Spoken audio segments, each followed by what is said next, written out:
Yo, yo, yo, yo, yo, yo. What's up, guys? How we doing?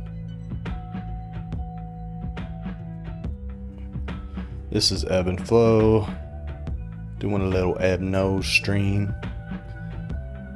There's kind of a lot of shit to go over. There's like a lot going on, but also I didn't know what to talk about in a pod at the same time, so we're just kind of chilling now.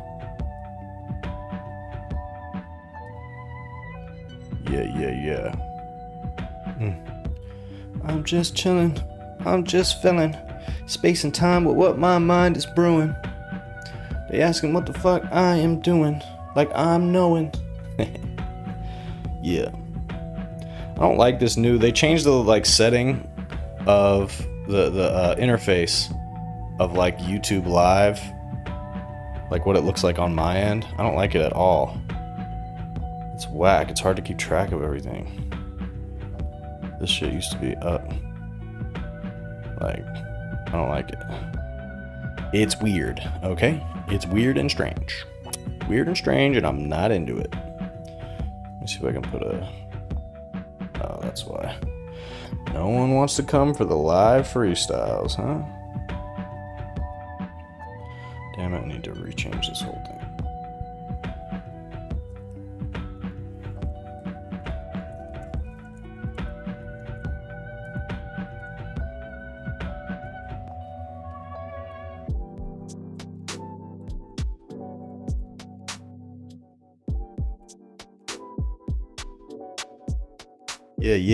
Yeah. Don't worry, I'm not freestyling on this one, I'm just chilling. But now I gotta find this dang thumbnail.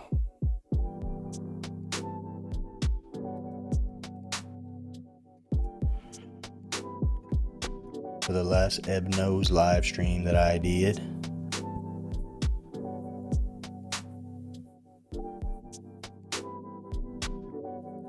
We're getting it all moving and shaking, folks.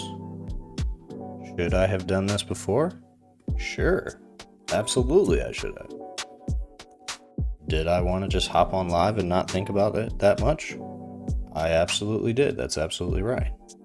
What up? That's Lunta on the alternative account. Oh, how we doing? I'm just chilling. Kind of looking for some stuff to talk about. Just wanted to come on here and chat a little bit. Maybe I'll rap later. We shall see. I'm wondering if this is making it into the shorts feed. Short freestyle videos. Well, those are part of the longer streams that I do where I'm freestyling. I'm freestyling for an hour or so.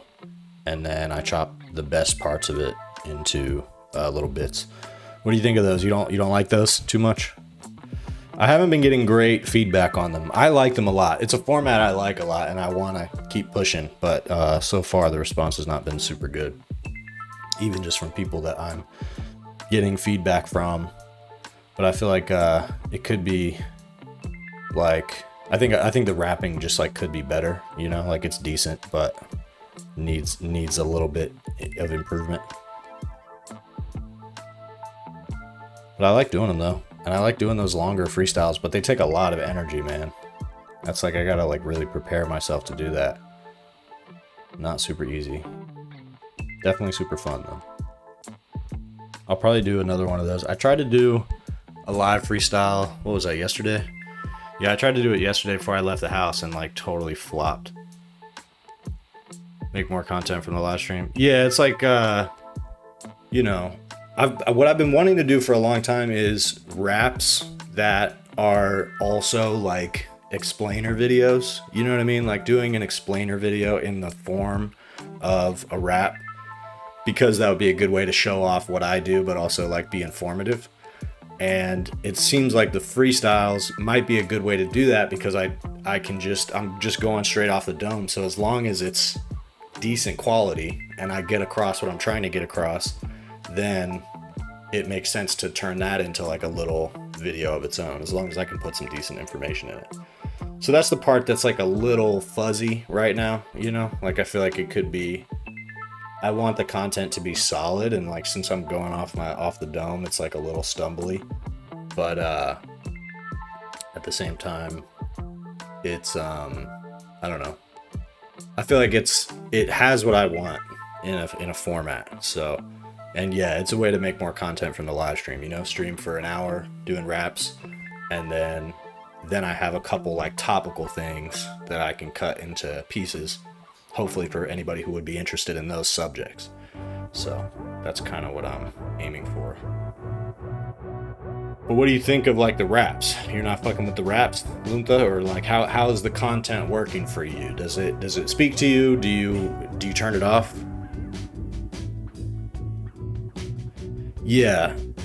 Yeah, or even like, I definitely got to keep the facts straight, but normally I do a pretty good job of that anyway. Like, even if I'm going off the dome, like when I do my pods, I'm always going off the dome anyway. Not like without having read, you know, I read up on the subject and then I say what I think. So I feel like with that same approach with the rapping, it could work. But the part that's harder is being really calculated about what I'm saying and also keeping it like super solid and consistent. Let me change the category of this. I wonder if changing the category in the rapping live streams would help it as well. Maybe I'll just change it to entertainment.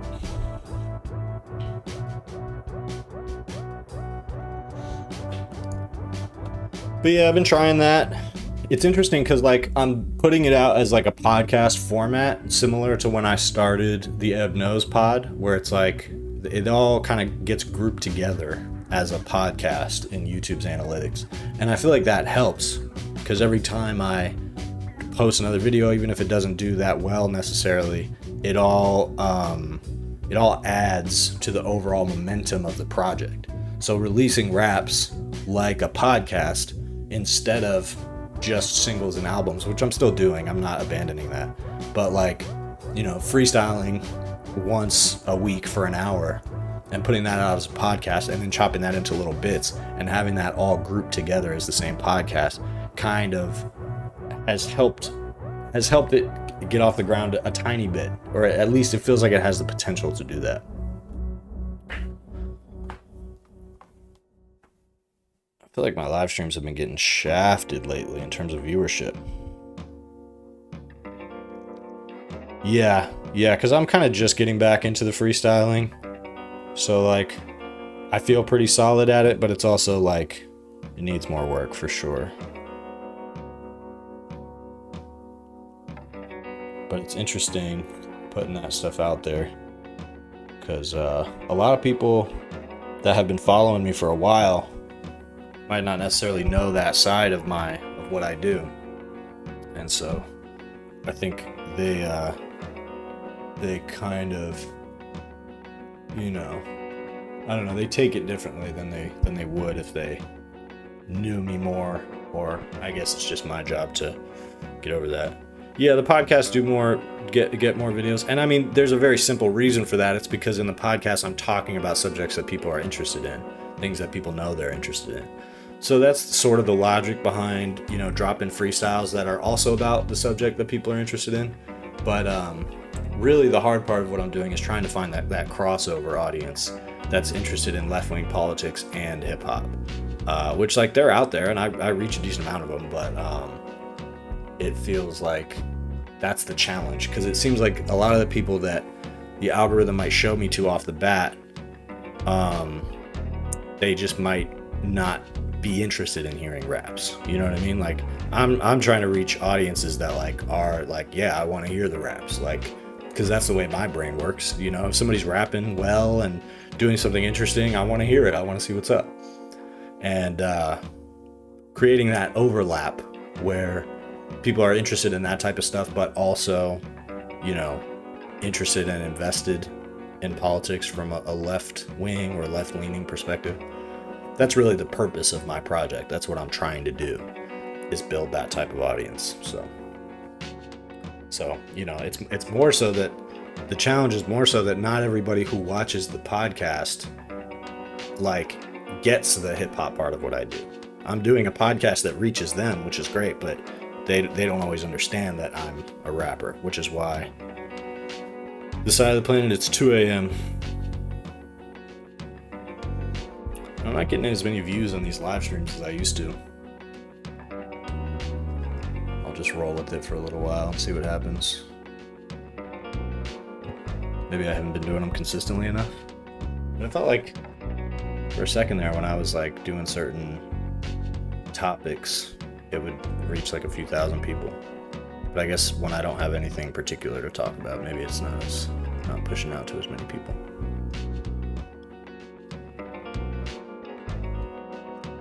Let's see what we can find.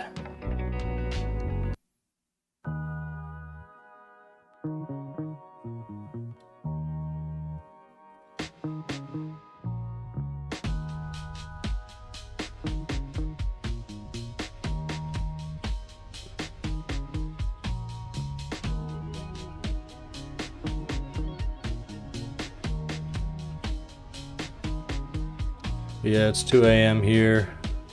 Just looking at some news about Jasmine Crockett and James Tallarico and all that. That's interesting stuff. People talk a lot about how Jasmine Crockett, takes APAC money and stuff like that. And like her voting record reflects that, but I can't find any actual information saying that she does that. Interesting topics. I mean, they're all over the place. The main thing would be that Trump is escalating with Venezuela and is trying to. He's also trying to pressure the ICC so that he won't be prosecuted after office, and people in his administration won't be targeted after office. So that's an interesting piece of news that has implications for outside of America.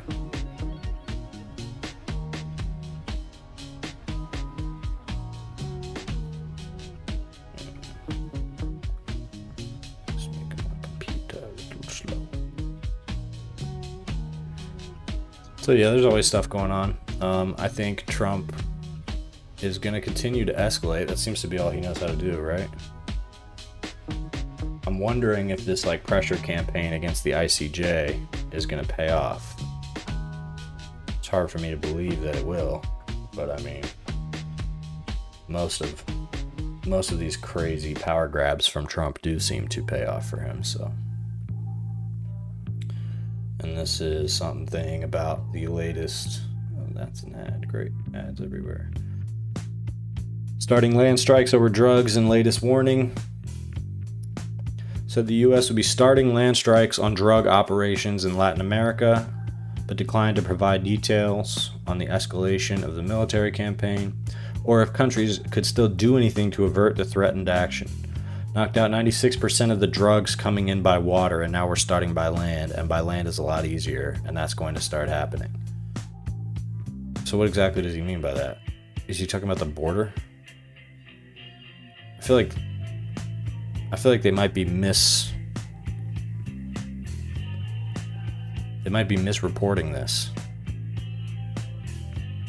Starting land strikes on drug operations in Latin America, but here it says now we're starting by land. So drugs coming in by land. That would imply that they're talking about at the border, right? That he's talking about doing strikes at the border, or I guess that would be Latin America doing strikes there on land on what? Their drug operations before they get here. Same as with these boats where they're just not going to verify anything before they do it, and they're just going to blow shit up.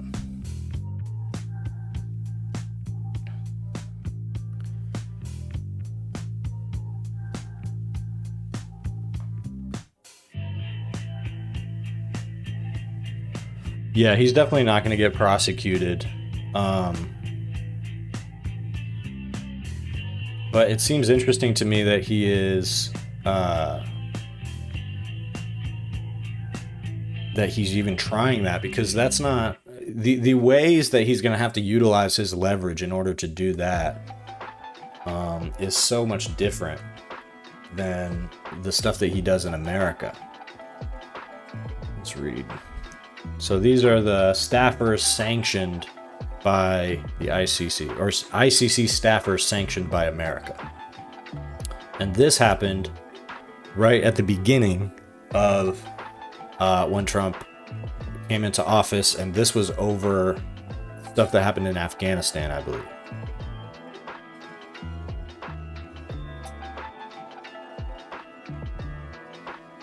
Brave browser.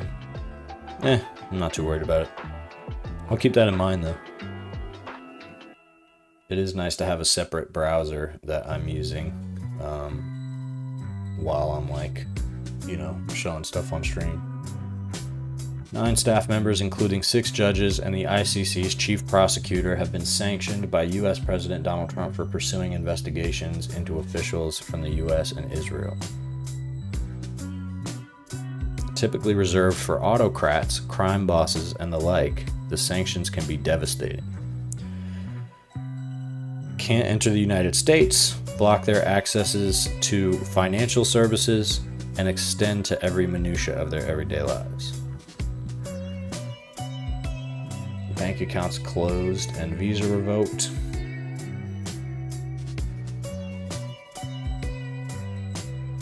Who was named in the latest round of sanctions in office in August, immediately lost access to her credit cards, and Amazon's Alexa stopped responding to her. That's crazy. That's where we're going with all this stuff. This is an early warning sign of all this shit. The fact that you can lose access to Alexa when you're outside of America because you've been sanctioned by the US government. By what mechanism is that even happening? That would imply that the US is giving a company like Amazon a list of people to blacklist from their platform, and I guess threatening action against Amazon in order to do that. So that's really the power that the federal government has, is the power to make threats. And Trump is not afraid to use that power to make threats. And obviously he goes beyond threats sometimes, but threats seem to be his favorite thing to do.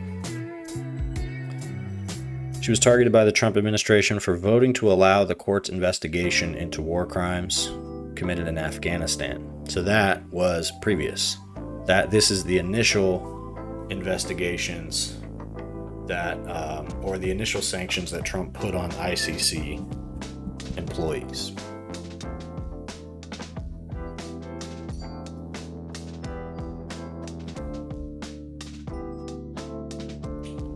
Yeah, it's interesting. These streams have been a lot slower lately. I wonder what explains that. I'm being shadow banned. It used to be that the shorts feed would get you to a bunch of people fast. Been in Afghanistan, including by the American troops. Now I'm on a list with those implicated in terrorism and organized crime. Sanctions have taken their toll on the court's work across a broad array of investigations at a time when the institution is juggling ever more demands on its resources and a leadership crisis entered on Khan. Earlier this year, he stepped aside pending the outcome of an investigation into allegations of sexual misconduct, which he denies. How companies comply with sanctions can be unpredictable. Businesses and individuals risk substantial U.S. fines and prison time if they provide sanctioned people with financial, material, or technological support, forcing many to stop working with them. So that's how the pressure campaign works with companies like Amazon and Microsoft to prevent them from extending services to these individuals that are sanctioned. Shortly after she was listed, Proust bought an ebook, The Queen's Necklace by Antal Zerb, only to later find it had disappeared from her device. They're small annoyances, but they accumulate. That's the type of shit that'll drive somebody crazy. The Queen's Necklace, why would it have disappeared from her device? Because the company that sold it was told not to work with her? This reminds me of what Kathy Griffin said about when she was put on the no-fly list after after she took the picture of the head, the severed Trump head. And she said that she didn't know what was on her record, like what they had that they could see about her. But she described it as it would put their eyes on pinwheels. Like people would just get so freaked out when they would see what came up on her record when they looked up her information. And I think that says a lot. It sounds similar to what these people are saying is happening to them.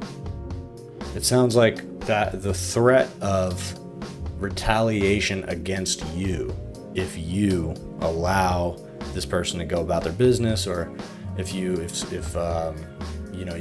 some kind of service to them, by making it a threat to your safety and freedom, you can quickly alienate somebody, which is what they're trying to do.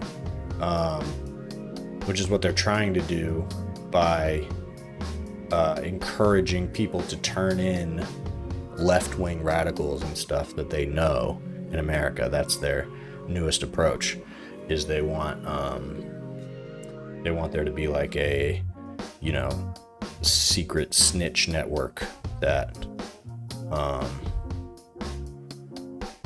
kind of like that, how it's like over my eyes like that, just peeking out. ICC was established in 2002 as the world's permanent court of last resort to prosecute individuals responsible for the most heinous atrocities. The court has no police force and relies on member states to execute arrest warrants, making it very unlikely that those wanted by the court can risk arrest when traveling. Yeah, so the ICC currently has custody of Duterte. I bet Duterte is now going to try to get Trump to get him out of there. I bet you anything he's going to do that, because Trump has said that he likes Duterte and he has spoken favorably about him.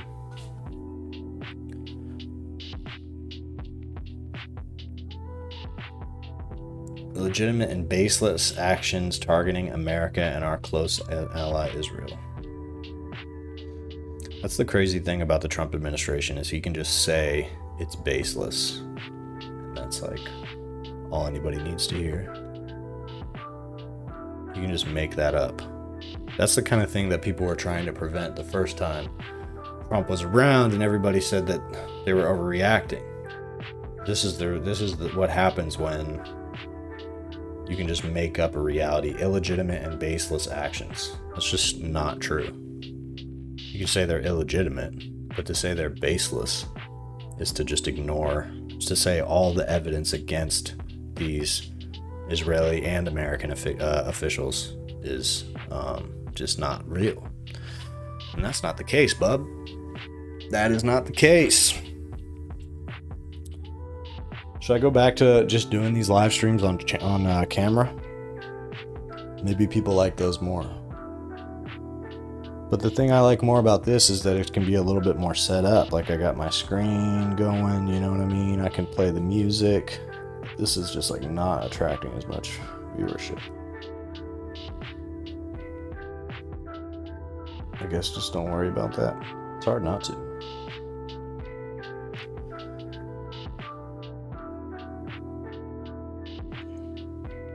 What's up, really random?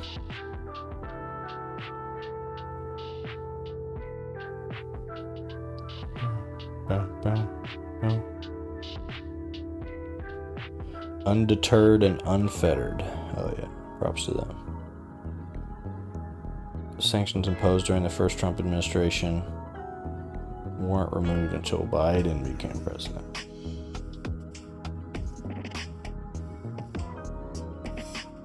I will continue my work.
How do we like this?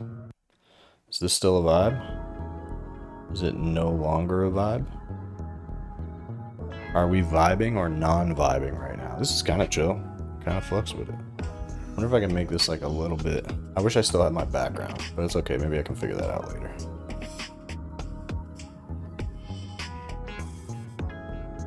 Yeah, literally, that's what I need is a beauty filter. My ugly ass. We need the ICC. Hell yeah, Twisted Nerves. I appreciate that. I appreciate that you say that because I have not gotten great feedback about that. So I do want people to fuck with those live streams. And the live streams in general, as I was just saying, I've been a little slow lately, but maybe it's just because I haven't been consistent enough with them. Can't choose how you look. I think I look okay most days, but I was definitely not. I didn't prepare myself to come on stream this particular time. As far as the news I'm reading, this is about Trump and sanctioning the ICC and how they got like debanked and stuff. It's so funny because that's what Trump came into office saying, is that, you know, these people, they're debanking people for being conservatives, and now they're debanking ICC staffers and judges for doing their job. Funny how that works. Damn, Linta said put it on a beauty filter. That's crazy. It's crazy. Trump has justified the actions in part by framing the fight. This is about what he's going to do with supposed land strikes against people in Latin American countries, I guess. People bringing drugs into the country is what he says. Where they can see the content maker. Yeah, that's sort of, that does seem to be the consensus. I like to be able to present like cartoons and stuff, but you know, if what people respond to is like seeing my face, that's okay. It just seems like there's so much content out there on YouTube that's not that it's like, you know, I'm jealous, you know what I'm saying? I want to play. I want to be a VTuber.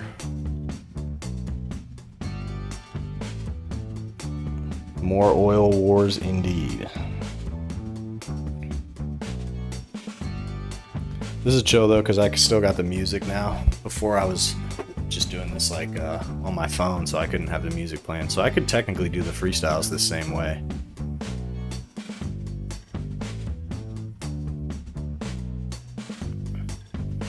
Striking targets on land would represent a major escalation, and Maduro earlier this week said that if his nation came under foreign attack, the working class should mount a general insurrectionary strike and push for even more radical revolution. That's hard.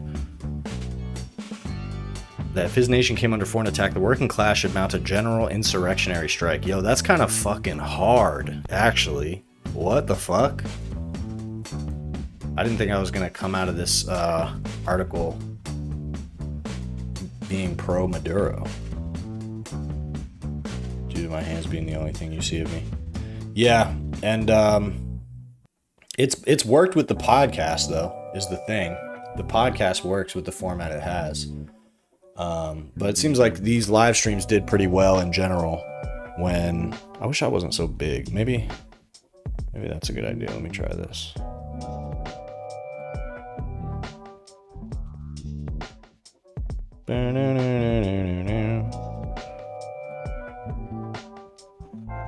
Does that work? How are we feeling about that? Get rid of that, get rid of that. Is that kind of a vibe? Maybe a little. Maybe it's a slight vibe.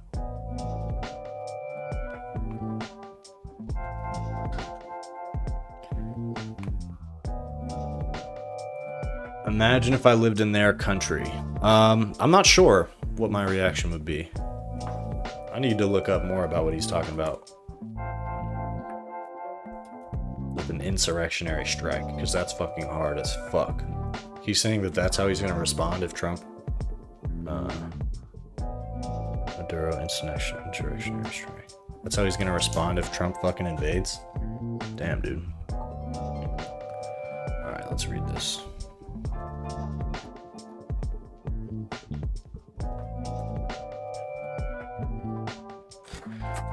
is frying my computer a little bit.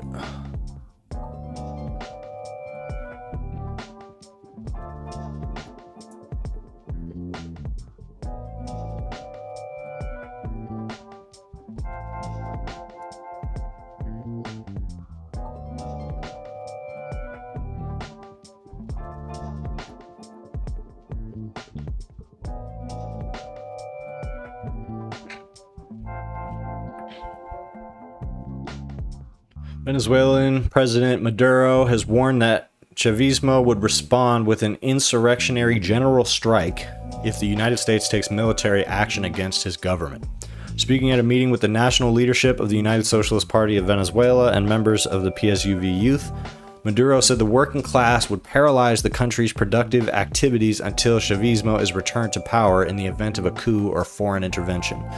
That if imperialism were to strike a blow and do damage from the very moment the order for mobilization and combat operations of all the people will be decreed, and the Venezuelan working class will initiate an insurrectionary general strike.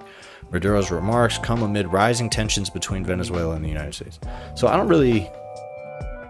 get exactly how that works, because who are they striking against? What he's saying is that within the country,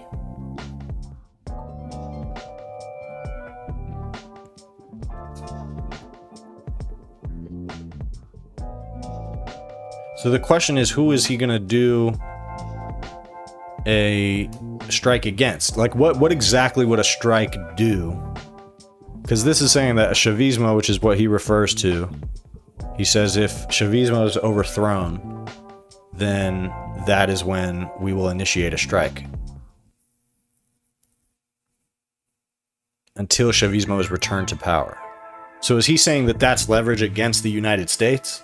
That if Venezuela does a strike, then that would put pressure on the United States? I don't see the link there. I suppose the reason he could be saying that is because he knows this is about oil. And so he wants, if maybe the general strike would be in the interest of halting the United States' ability to appropriate Venezuela's oil. But would it really? Couldn't the US just like seize it if they wanted to?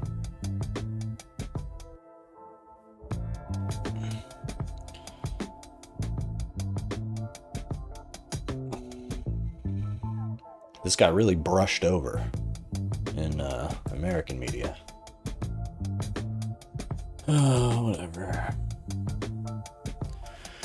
The working class will declare a general insurrectional strike. Not a single pin would drop in the country. Venezuela's authoritarian president. Ah, nice. Well said, authoritarian president. Because if he is able to threaten a general strike, that's not exactly the kind of thing that an authoritarian does or is able to do. Am I wrong about that? I mean, I suppose they could, but like, to say that he's calling a general strike would mean that he is at the head of the labor movement of his country. So I guess in theory an authoritarian could call for a general strike, but it just doesn't really seem like. I guess you could say that that's, the tactic of an authoritarian who is in a position of being undermined by U.S. empire. Let's see if I gotta deal with something here. Nope. Just much about having a pretense for later domestic actions. If we're at war, the regime can cite the insurrection, alien, sedition acts. That's true, but how much goodwill, how much political capital would he really have to do that? Because nobody wants to go to war. To the center. Nobody really wants to go to war. So like how's that? Down there? Does that make sense? I'll get rid of it for now.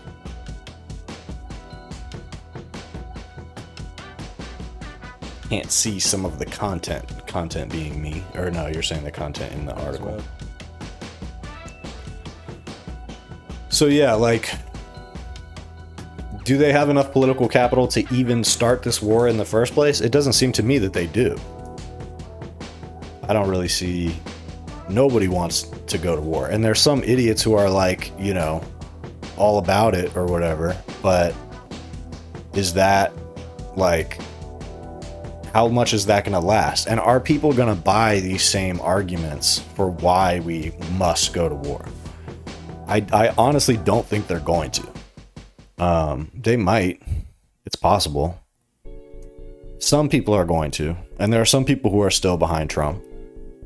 And tying it to this thing about the drug crisis is smart on their part, because that is something that the average person, not only can they say, you know, this is about the drug crisis, which affects them personally, but it's also something that they do recognize this pipeline of, you know, drugs coming in from whatever country. That's something that Americans have been primed about.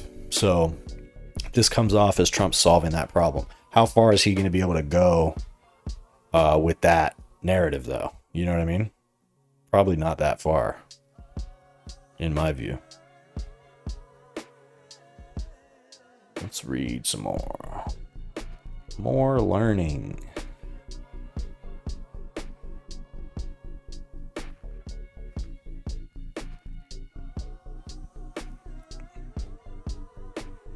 You used to like war when you watch Rambo?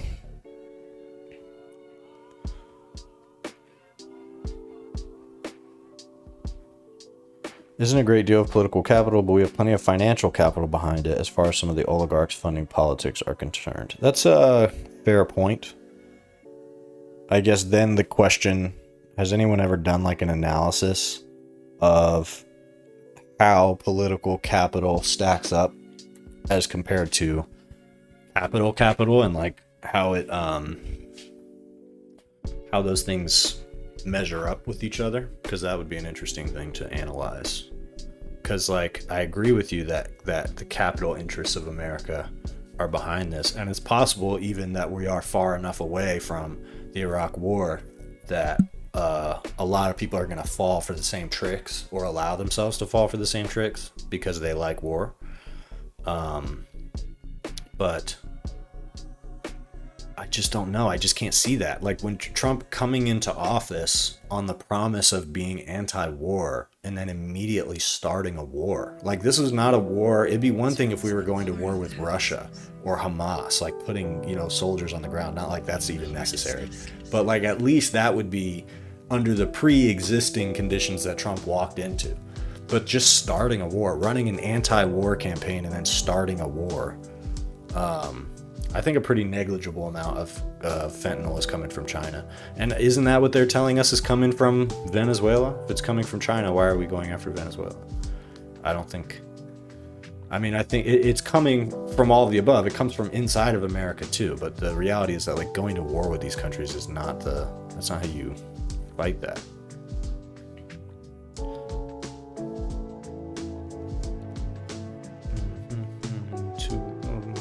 Townsfolk follow me. This is a song I put out a little while ago. Should imperialists cause us harm from the very moment of mobilization? Announce a general strike. It's interesting that he says the working class would also announce a general insurrectional strike, essentially saying that he has the power over to do that, to announce that strike. That's a crazy move for a leader to do of a country. I'm really curious what would happen. What I've heard from people that have talked about this is that Maduro is going to try to create chaos on the streets of Venezuela to make it essentially unconquerable. How the fuck do I get this out of here, bro? Fuck's sake.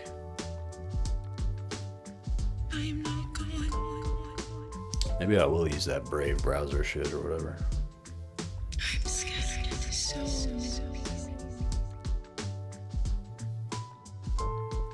Yeah, I mean, not only is half the country against war, but it's like Trump is already, because of the Epstein Files thing and a few other things, it's like people are kind of already ready to turn against him. So it's just, it would create the maximum amount of backlash. I just don't understand why he's doing that. There must be something that he wants more than he wants his own presidency to go smoothly. So I guess the value that would come from oil. cripple the country. Whoever takes over will have a difficult time. Right. That's what I was thinking, Lupa, that like, or that's what they've been saying, that they would try to make Venezuela impossible to fight on the ground by creating hostile and chaotic conditions. It's possible that what they meant by that was that they would, that when America says that's what Venezuela is going to do, what they mean is they're going to call for a general strike, because that wouldn't be the same as, you know, creating anarchy in the streets, but calling a general strike across the entire country would have huge implications. And I mean, that could start a domino effect. That could be the spark in the chain that starts a general strike globally, especially in people who oppose the war. The backlash to what he's trying to do could be so strong that it causes Americans, at least some portion of Americans, to unite with Venezuelans in a general strike, which would contribute to the anti-war sentiment becoming an anti-Trump sentiment. That would be interesting. Maybe it's time to start agitating along those lines. General strike if Trump goes to war with Venezuela. Trump trying to distract from the Epstein files, of course. But I don't know. I mean, he's signed for them to be released. They're coming out. There's photos of him all in that shit. I don't know if there is any such thing as distracting from the Epstein files anymore. The question is, why did he sign the legislation to push them through? Like, what exactly are they gonna do with the Epstein files? Seems like he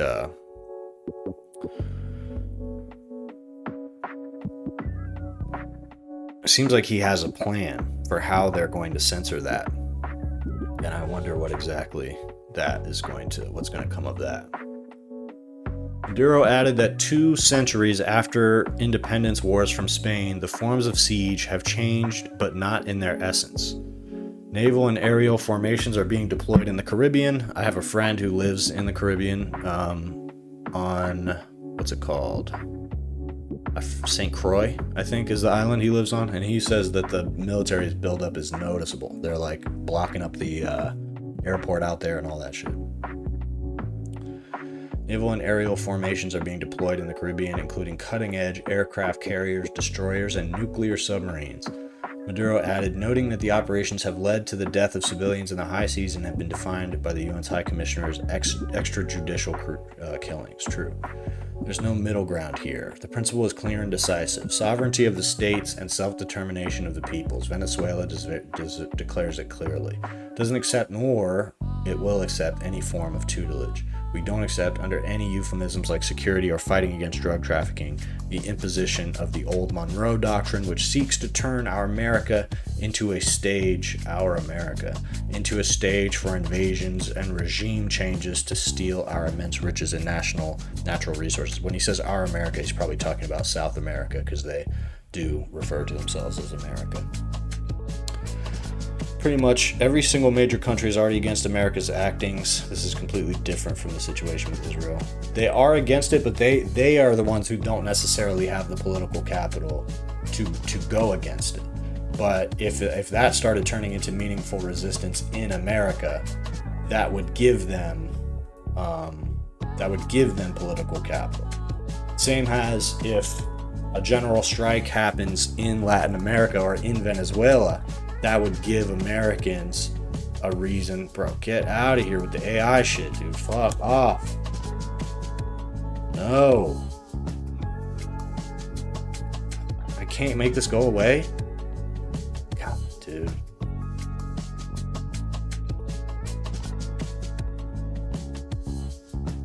It's so annoying.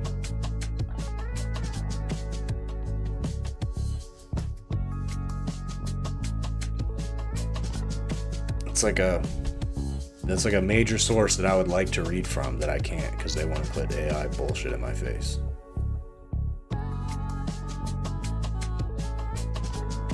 How do I make this go away?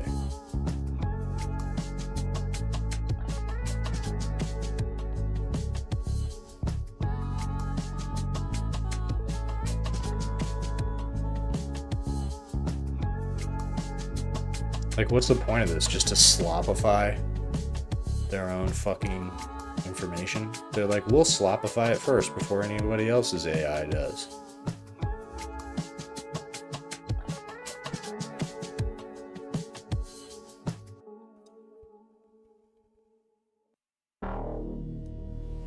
No, I can't find another good article about this.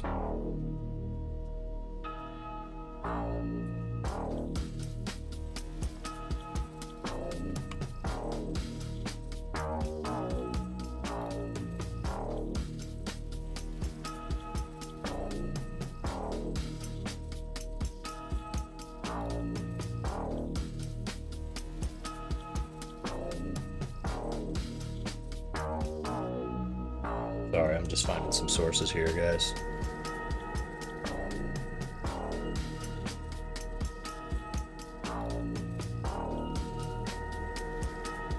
There's really not much.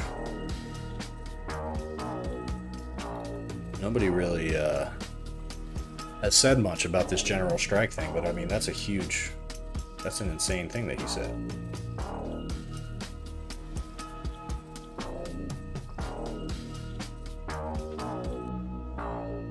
People don't seem to be talking about it too much.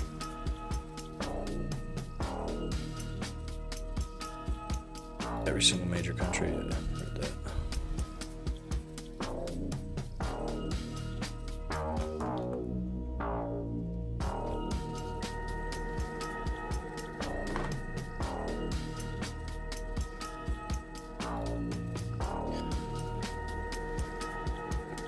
Maduro has publicly embraced the prospect of guerrilla warfare as a fallback option to repel a possible United States invasion, calling for a people's resistance modeled on the tactics of Ho Chi Minh as tensions mounted this week. Guerrilla warfare is a war tactic composed of small mobile units carrying out sabotages, ambushes, and prolonged resistance to wear down a conventionally superior force as a way to compensate for its conventional weaknesses. It's true. That's what we should be doing too. Officials have invoked lessons from Vietnam's long resistance to the United States, War of the People, principles that place political mobilization and local support above conventional firepower. If imperialism were to strike, the Venezuelan working class would declare an insurrectionary general strike, said at a recent ruling party event, Defend the Homeland, urging militias and civilians to defend the homeland. The government has said it is studying Ho Chi Minh's strategy of protracted warfare and is expanding training for militias and other armed supporters. The poor state of the country's armed forces. The move follows a stepped-up U.S. military presence in the region, including the Gerald R. Ford carrier and a flotilla of warships, a nuclear submarine, and F-35 jets, part of what Washington says are operations to disrupt narcotics trafficking. U.S. campaign has included strikes on vessels in Caribbean waters that Venezuelan authorities and others say have killed scores of people, a development Caracas has cited in warnings about possible escalation. Countries are already shifting military equipment to source to prevent America from controlling them. Yeah, I think that America's definitely going to continue running into problems, but I think also, like, part of this is that, like, America's capital when it comes to just so many things, the land mass that it controls, the working force of America. What's up, Krista Blante? It's all just so, it's pretty ubiquitous, you know? So I think that it will continue to decline, but is it all going to decline during Trump's presidency? No. Is it, by this time next year, is it going to have faltered quite a bit? Yeah. Are we going to be in a situation where, I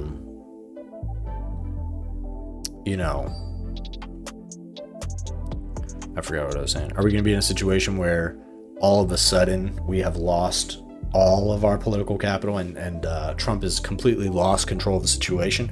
Probably not. It would probably take like all the way towards the end of his term before something like that happened, just like it took all the way to the end of his term the first time before his incompetence, helped create a major crisis like COVID.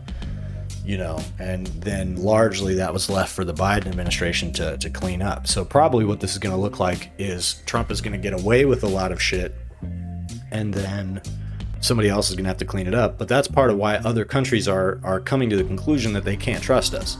So even Trump being out of power or whatever happens after this doesn't solve the problem that they're now looking at America like, are you just going to elect Trump again 4 years later? Even if we get somebody who patches all this up, are you just going to then elect Tucker Carlson and then this is all going to happen again? So, I mean, the amount of damage that Trump has done to the trust in America's ability to uphold the international order, I think is like, it's a historic amount of damage that he's done already. And really it's our own fault by electing him again. Electing him again was a huge mistake in the fact that now these countries know that even no matter what, on any issue that things seem to move in the right direction, it can just be undone by whoever the next person is. And that's a big problem for us.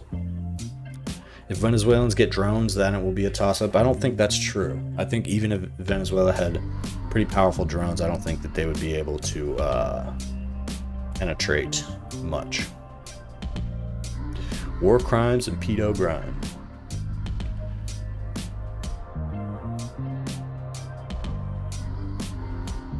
Damn, I was gonna order some food.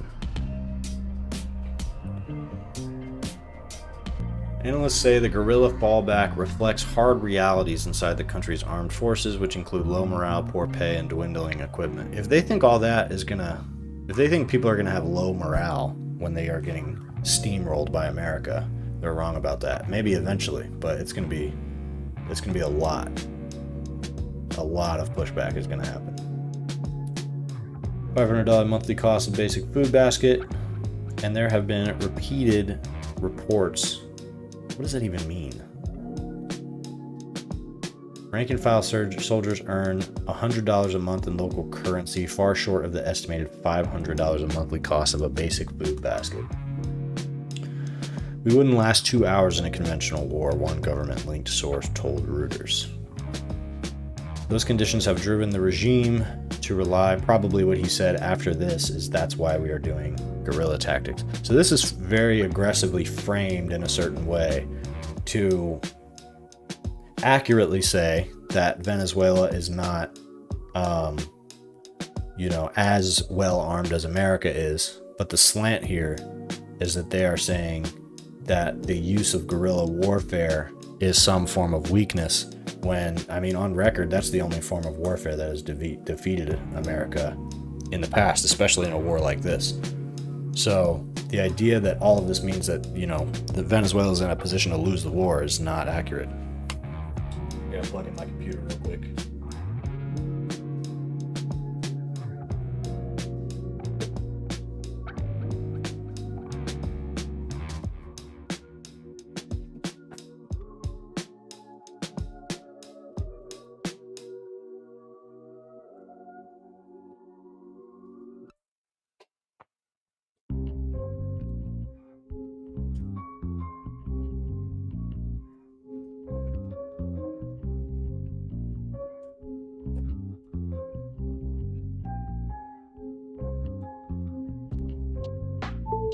All right, well, the verdict's out on whether it's better to do these streams on camera or not, because on camera it's definitely doing better.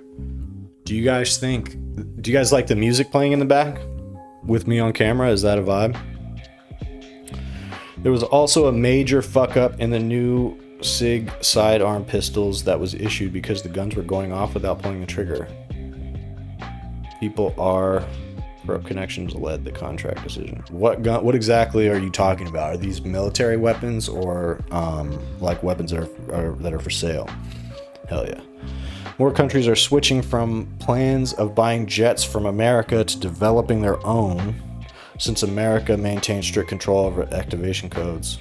Yeah, and I'm sure they are, but also there's a lot of things that countries still do depend on America for and will continue to depend on America for. I'm not saying that under no circumstances will that go away, but that's part of the reason Trump is doing everything that he's doing, is because America has an enormous amount of leverage on the world stage, and the amount of damage that he can do before other countries have to say enough is staggering. So in other words, other countries have to risk a lot in order to try to stop Trump. And that's really the fundamental problem of Trump, is that he's a strongman, so he keeps pushing. So the amount of leverage, the amount of risk that would have to be taken to stop him by any entity, the American people, other political leaders, world powers, or the ICC, it's, you know, almost an insurmountable problem. The activation code would mean that they're useless if American doesn't want them. That's interesting. I wonder where I could find an article. What would I look up to find information about that, Lunta? There's too many politicians who are paid under the table by major companies. So you're saying that American military weapons have been faulty because of shitty contracts going through for political reasons? I believe that. I believe that completely. I kind of miss doing these live streams on camera. I guess I will keep doing these. That means I'll be doing the freestyle live streams on camera too. They'll probably work better that way. It's more distracting though. I get distracted doing this shit on live. Heart and brain. I wouldn't order $1 million jet that needs permission to work. Yeah, I wouldn't do that either. I wouldn't do that either. But I suppose if I needed $1 million jet, I wouldn't have that many options for where I would get it from. And that's kind of what this whole thing comes down to. I hate this fluorescent lighting though. I wish I had like... I wonder if I could do it with my phone.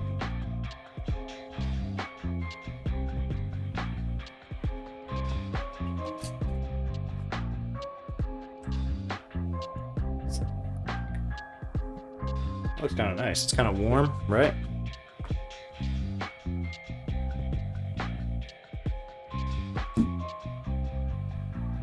Low lighting, not flattering. High lighting, a little bit flattering. Figuring out all of the logistics that I should be figuring out off air, on air. That's the value of this stream, folks. You get to see how the sausage is made. There's nowhere for me to put this. How would I have a stand for it?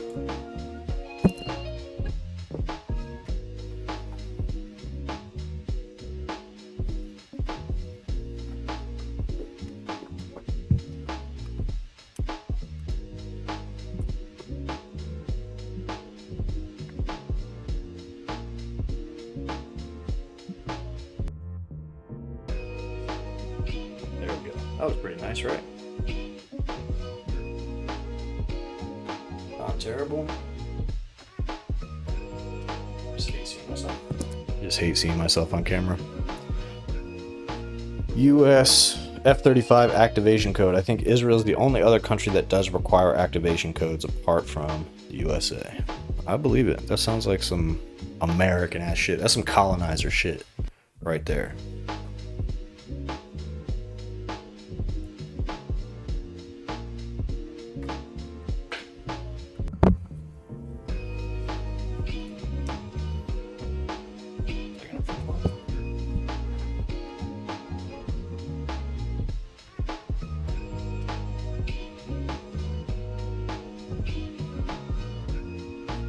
Gonna learn Chinese until I pay my house off and I can leave.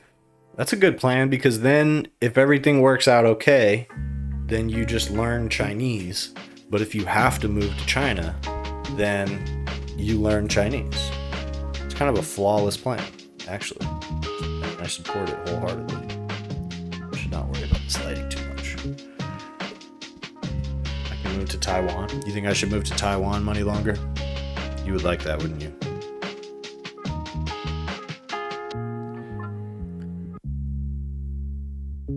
Speak Mandarin in Taiwan. You can move to China too. There are people in this chat who are Americans, not right now, but I've had people in the chat before who are Americans who have moved to China.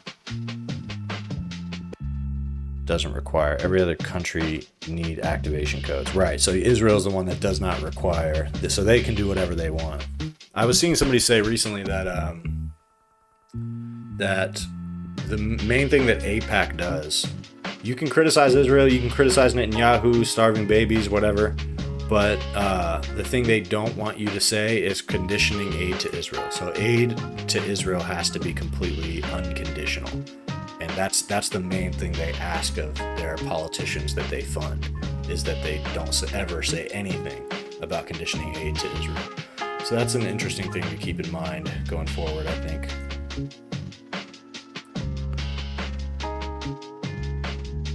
Yeah, that's the thing about Taiwan is viewed as kind of like a like the American outpost in China. I don't know that much about it, and Taiwan isn't controlled by China, but that's why there's such a fight over Taiwan from America, because Taiwan is like the one little stronghold in China that still has like Western, values, Western inclinations. It's the same thing with Israel. Israel is the same thing in the Middle East. It's like an outpost where, we can do intelligence operations and that kind of thing. So I think when people are saying they want to move to China, they're talking about moving to China proper. Which would be cool. I can see myself moving to China or living in China, but it would be a complete like overhaul of the way of life, and that's not really, I don't know if that's what I want, but maybe. I can see it. I can be convinced. Like when Hassan goes to China and he's like, oh yeah, it's such a great time, it's amazing in China. Like, I think he's probably right. I think he did have a great time, and I think there probably are a lot of great things about China, but obviously he's not going to see the underside of what it's like to live there,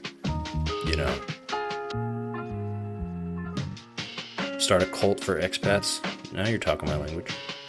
Half your family moved here from rural China. So tell me about that. What are their politics? Are they anti-China, super conservative? Did they move here for other reasons? Are they sympathetic towards China? Do they like Trump? Do they hate Trump?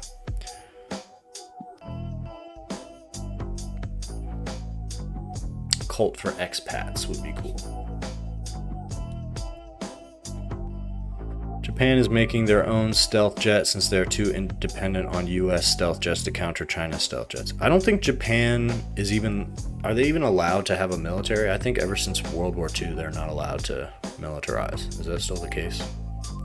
There's a similar narrative here in the Philippines, especially since there has been incidents of Chinese patrols harassing fishermen, but with the Venezuelan bombings, China now has a moral high. Right, so China automatically has a moral high ground over the United States because they don't bomb shit the way we do, and they don't do like military strikes the way that we do, and just like imperialism. But they do their own form of imperialism too.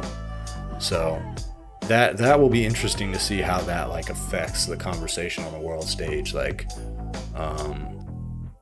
because America is just so nakedly going for this imperialism that I watched Godzilla -1 today, and the underlying themes were about Japan's national identity and defense. I liked it a lot. Yeah, I mean that's what Godzilla's always been about. He's always been a metaphor for nuclear power and the destruction that happened in World War II, the devastation, as well as how that ties into like world politics and stuff. Hose fishermen are chased their boats, but they never blew up our boats. When you say there was a similar narrative, what kind of narrative are you talking about? Like they were saying that China is the imperial power there, or what?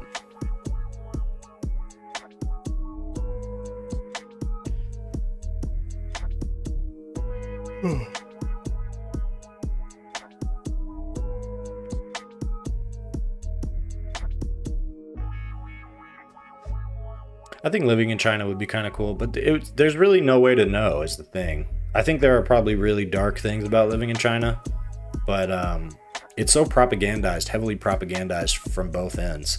There's a lot of Chinese people who would think that it's insane to even consider moving to America. You know what I mean? Because think about some of the things that you would hear about America. And yeah, everybody knows about freedom and free speech and blah, blah, blah, because we advertise that to the world. And that's true. But those things also get trampled all the time. Our free speech and whatnot and freedoms gets violated in America all the time in ways that it doesn't happen in China. So it's like, it's just hard to know what's real and what's not. And it's like, you kind of have to be from one place or the other. Because if you go to China, you'd have to live there for a long time to really understand like the downsides of that government structure and what it's like to live there. But same with America, you know, because if you just visit, honestly, if you visit America, you're probably going to get a worse perspective on it than if you visit China. Because America, they're going to hold your hand a lot less. And it's going to be a lot more just like if you come to LA as a tourist, you're going to see the darker side of America for sure. Like at least parts of it. So I don't know if that's not the case in China. If you go and visit China, they're not going to let you see certain things. So I don't know. And I guess that's also true in America to an extent, but not as much. You seem neutral on Trump. My sister-in-law studied English in college. She was one of the first in her family to do so. An aunt and uncle of hers had a chance to move here. They came to open a business and was pretty successful, so she wanted to follow. My wife's brother married into the family through an arrangement between parents. Interesting. Homie lived in China for 6 years and he was able to adapt despite being a blondie American. Japan has been increasing their military power. Their right wing want to increase their military power and adopt a similar policy to South Korea, where you have to join the military. People are pretty much the same everywhere. China's just another place. They have a brighter future. They've put the work for lots of economic development, trains, and housing. Yeah, I agree. I agree that people are the same everywhere. I do think that like the structure of government and the foundational structure of government does make like a big difference. Like the fact that free speech is a foundation of American society, even though it's not always respected, even though it's flawed, and like who gets free speech and who doesn't is always unequal. But the fact that that's like a founding part of our culture makes a big impact on the average person's life. But you could also say the same thing for China. The fact that they have a culture that is founded on workers' rights and workers' movement and Marxism, that also, you know, has positive and negative implications for like what the culture is like there. And I guess like ultimately, whether it's Maduro or Xi Jinping or, you know, any of these countries that we would consider to be communist by the current world standards, is like how much, when you have like a single party structure like China does, Chinese Communist Party, and it's headed by one guy who is essentially an autocrat, somebody who makes unilateral decisions for the interest of the party at large and the nation. Like how, I just wonder, like, we call that a dictatorship, but how easy is it to point at Donald Trump and say America's a dictatorship? And so, like, if you have the workers, China, if it's a dictatorship, it is built on the back of, you know, worker democracy, essentially, and a cultural and Marxist revolution. And that's what, you know, people say makes China such a scary communist authoritarian nation. So I don't fully buy into that, but I do wonder, like, at what point does a worker, you know, Marx described communism as a dictatorship of the proletariat. So the question is, can you channel a dictatorship of the proletariat through one person? Or does that just become a dictator? And how much does that one leader of the Chinese Communist Party represent the interests of China? The thing there is that, like, you don't have as much of this obsession with enriching yourself. If you look at MBS and the Saudi royal family, or even now leadership in America, the corruption in America, they're all just trying to enrich themselves. And so I imagine to an extent Xi Jinping is trying to do the same thing. But like, that's not really the accusations. He's, you know, called an autocrat and a brutal dictator and genocide of the Uyghurs. But like, you know, what does he spend his day doing? Is he trying to represent the best interests of China? Is he trying to do what's best for himself, keep himself out of trouble? He's not on the hook for war crimes the way our president is and other presidents are of so-called Western democratic nations, you know. China is not the one that has to threaten the International Criminal Court in order to keep itself from getting prosecuted for war crimes. Pre-election, a lot of Filipinos told me I should vote for Trump, but now after seeing ICE and Trump calling to end dual citizenships, They've all turned against him, call his admin racist thugs. Yeah, I mean, the immigrant support of Trump has dropped fast. But the question is, like, if they fell for it once, are they going to fall for it again? Ultimately, these are conservative-leaning people who voted for Trump because they have the conservative impulse and instinct. And so even though he was saying these things about immigrants and things that other people clearly could tell was just like a mass assault against immigrants, you know, they voted for him because they ultimately relate to his conservative positioning. They just relate to conservative ideas more. So once this crisis is over of Trump, are they going to vote for the next Republican who, you know, like I don't know. It's just what is behind the psychology there of somebody who would sell out their own people to a demagogue like Trump? What it is it's a lack of the foundational knowledge that somebody who's saying the kind of things Trump is saying is a demagogue and he is lying, and that it has the hallmarks of somebody who is trying to turn a society into some dark form of a dictatorship.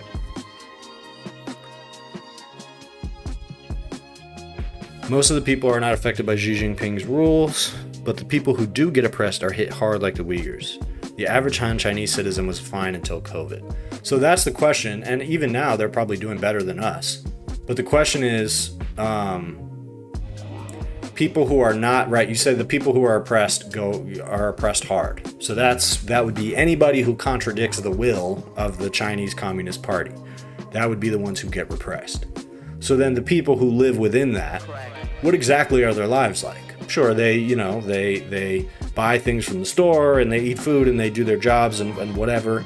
But like really, like what are their lives like? Because only when you get into the details of what an American's life is like do you start to notice the exploitation, right? The fact that Americans don't get enough time off, or that wages are lower than the cost of housing and the cost of living, and the wages have not risen. You look at that and you say, wow, the average American, even though they're living pretty well on the whole, they're also deeply struggling because this country is not set up to meet their needs. So I wonder to what extent that is true or not true in China. He's an authoritarian. Our ideas are good for everyone, including the health of a nation, but then he will ban Winnie the Pooh because it embarrasses him. I'm not sure if I fully buy that. At most, China is a communist capitalist state. Right, correct. It's kind of like a capitalist state with communist values. Part of the market is driven by the government's objectives and not a fully free market system. The free market still works. Right, that's one of the most interesting things about China is that they use capitalism. The proof is in the pudding with that. The people of China have seen major improvements to pretty much every aspect of their lives in the last 30 years. Americans used to have that too. I agree with that, doggo. I agree with that. But the question is, if in order to have that, you have to obey a sort of like a very narrow set of how you can live your life, how you can communicate, and what you can think and vocalize, then is that preferable to a more chaotic, maybe less competitive in terms of being competitive with China type of society, where people do have more choice in terms of what they can think and believe? Because I think a lot of people who are, who make excuses for China or who are favorable to China in this China versus America conversation, they really overlook that part, that like we have a lot of freedom to say what we want to say in America. And yes, they will come down on you for pro-Palestinian speech. You can lose your job if you make a joke about Charlie Kirk. All those things are true. But also, like, on the whole, you're allowed to say whatever you want. And, like, maybe that will change. We'll see. But it just seems to me that I don't know if that's worth the trade. Maybe it is. I'm just not so convinced. If you're a communist in America, you will have to work with capitalism to get anywhere. It's not different for China. Yeah, well, and I mean, the argument with China is that, like, they are the whole point of socialism, communism is like you move towards a fully decommodified society. And so China needs that capitalist aspect in order to keep itself competitive so that I can reach that point. That's the question, though, is that if a communist state needs capitalism in order to keep itself afloat in order to be competitive on the world stage, then is the communism part the part that is, I mean, really, what separates that, other than the authoritarianism, what separates that from like a democratic socialist state? Because you have wealth that is generated by capitalist and profit incentive, but then it is distributed through a more strict sense, a more strict system of distributing that wealth and equalizing it. So is it only possible to do that with an authoritarian system? Free speech has always been kind of a lie, and the standards shift over time. That's my experience and understanding, at least. You are correct, but don't make the mistake of thinking that it's the same everywhere. There are countries that do not even have respect for the concept that citizens should have their freedom of speech. It's one of the few values of America that like really has had a lasting impact on the way that Americans are able to live and just our society in general. In some ways, you could say it's a corrosive impact, because we allow people who have bad intentions, bad ideas, to have a way outsized impact on our society. So that's a downside of free speech. But you know, the idea that like societal harmony or societal progress is worth sacrificing the individual's right to think or speak freely, you know, that is something that is more prominent in other countries. Really, just countries that don't have it written into the law that free speech must be respected. I mean, that's the first one, the First Amendment.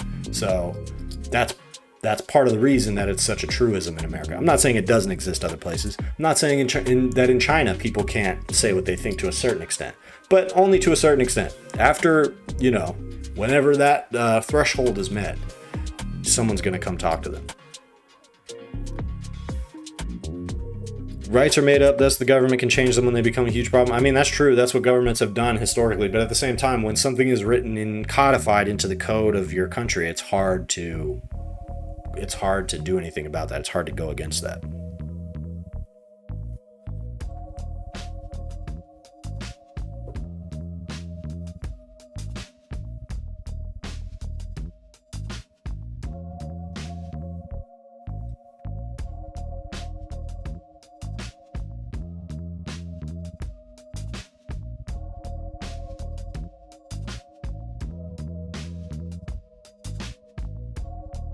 Maybe America just needs a tiger chair. What do you mean by a tiger chair? What's a tiger chair?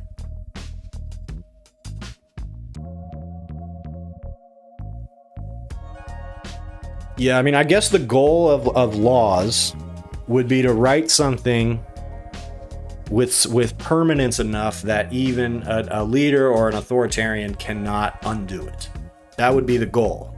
I think most of the time it might be impossible. But like, that's kind of the point. That's the whole point of creating a country, a nation of any kind, any type of government, is to create a set of laws and restrictions that are inalienable, unfuckwithable. And those always shift over time. But the ones that are the most bedrock, the ones that are written in a way that are not changed over the years, are, I think, what shapes the unconscious like reality of a society. You know what I mean? So you may feel like there's no difference in, you know, what we experience versus somebody in China, but that's because we have like this deeply ingrained sense of like individual freedom, individualism, which is more of a form of collectivism over there. So it's like, it's just an endless argument between which of those things is preferable. I like living in America and being able to say what I think and have my own platform and do my own thing. Again, to an extent, in China, you can do that too, but there's a reason that we are exposed to less information about China and what the people there think.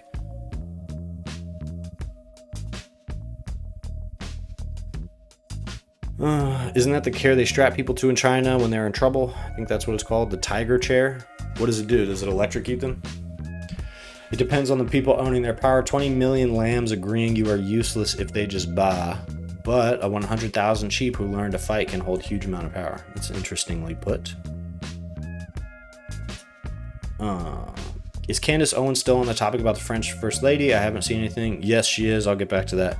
Read There's a guy sitting in jail right now for having a fuck Trump sign in a deep red state. There's also protests.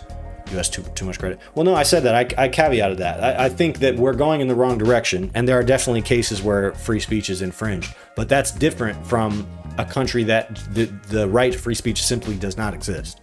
So in most cases, if you went to court for something you did or didn't do or whatever, you could use your right to free speech as a way to get yourself out of trouble, and it would probably work.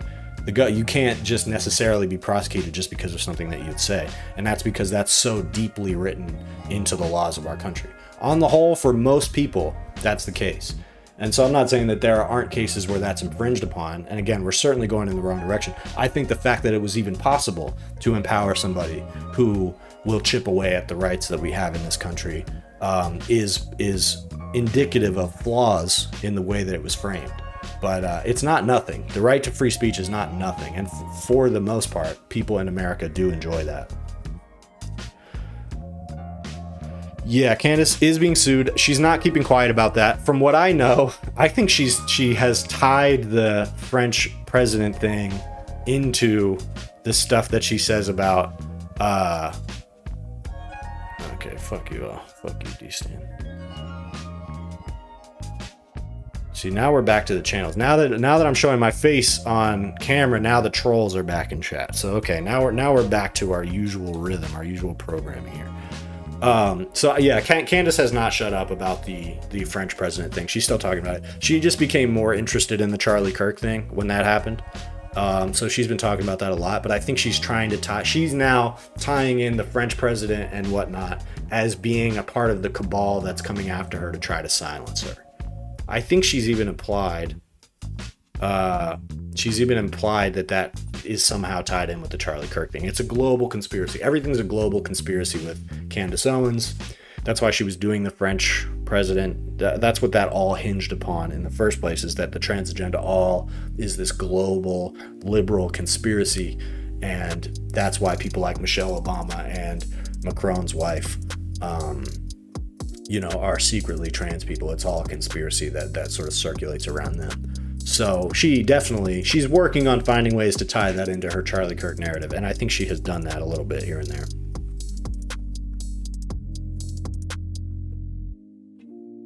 The chair just restrains them. So how long are they in the chair for? Are they in the chair for a long time?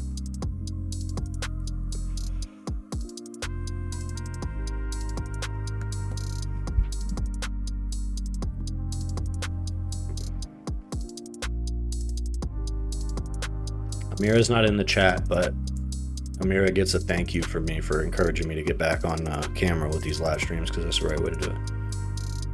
Times Person of the Year? Ugh, despicable, dude. Despicable. That made me sick to my fucking stomach when I saw that shit. Disgusting, bro. Disgusting.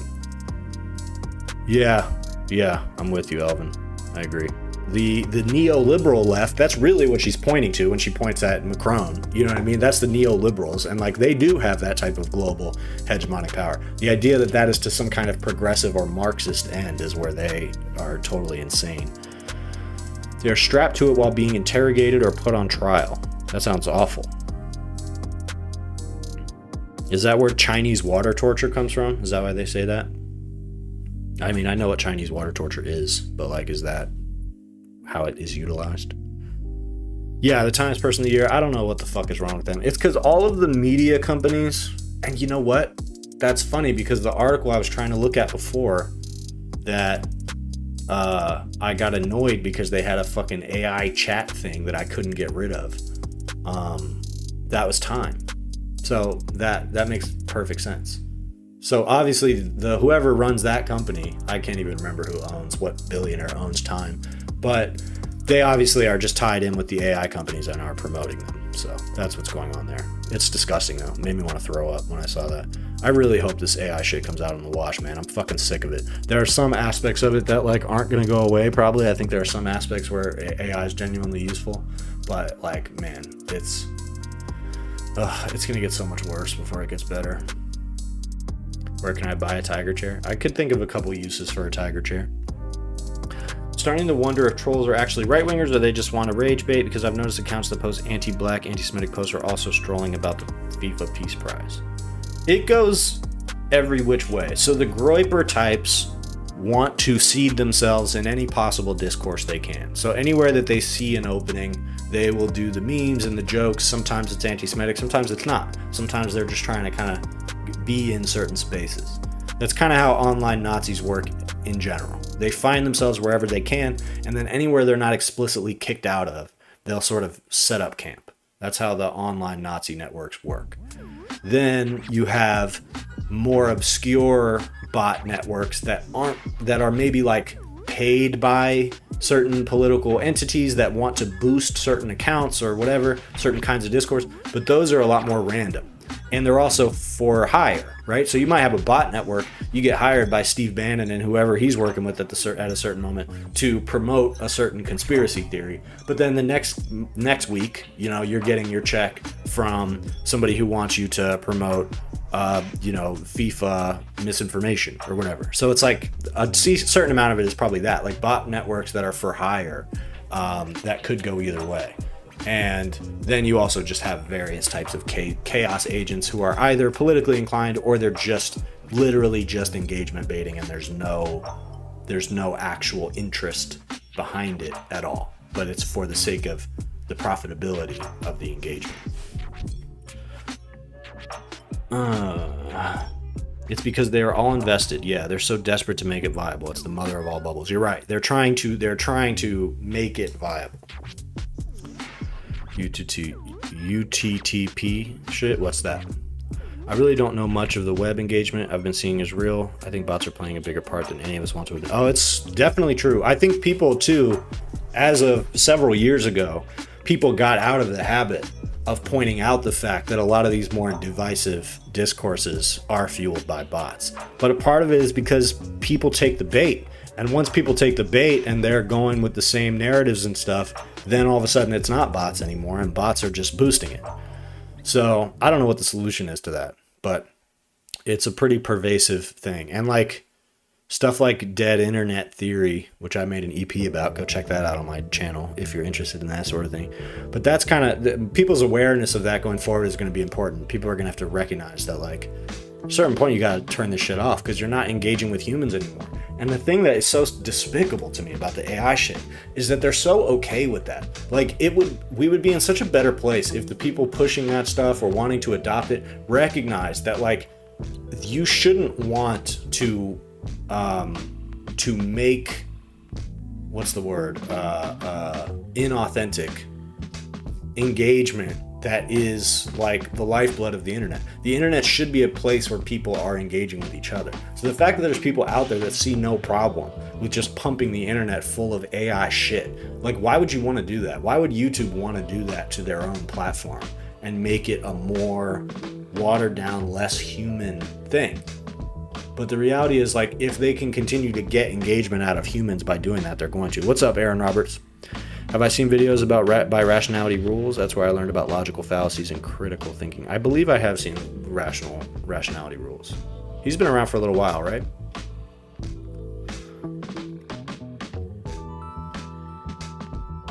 I wonder what I could have down at the bottom of my live stream there.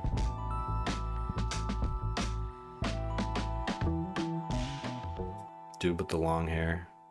Yeah, that sounds right. He sounds like one of the old school...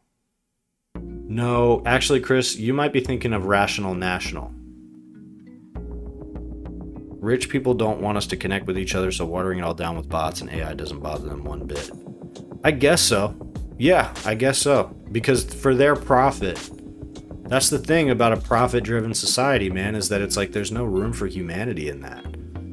And like, they're perfectly okay with dehumanizing everything. They're fine with dehumanization. Because as long as they can extract a profit from it, then they view that as righteous and good. And just like, I don't know. I don't know what to do with that, man. I hope that the AI shit, there's so many hopeful applications for AI, but because it is wrapped up with capital so much and profit, it's just this sham. It's this smoke and mirrors and these things that don't work very well because they're not as scalable as they try to pretend they are. And then we're all just legitimizing this. We're legitimizing these sources of information that aren't even giving information. Newer and more animated face than usual. Have you never seen my actual face, Aaron Roberts? You must have seen the recent live stream, or not live stream, the recent music video. Yeah, it seems like these streams do better when I'm on camera. So, am I paying attention to Canada at all? There's a current effort to end Indigenous sovereignty for the sake of a pipeline. I've heard a little bit about this. Conservatives are crossing the floor to give a liberal majority. Conservatives are crossing the floor to give a liberal majority against the effort to end Indigenous sovereignty. Is that what you're saying?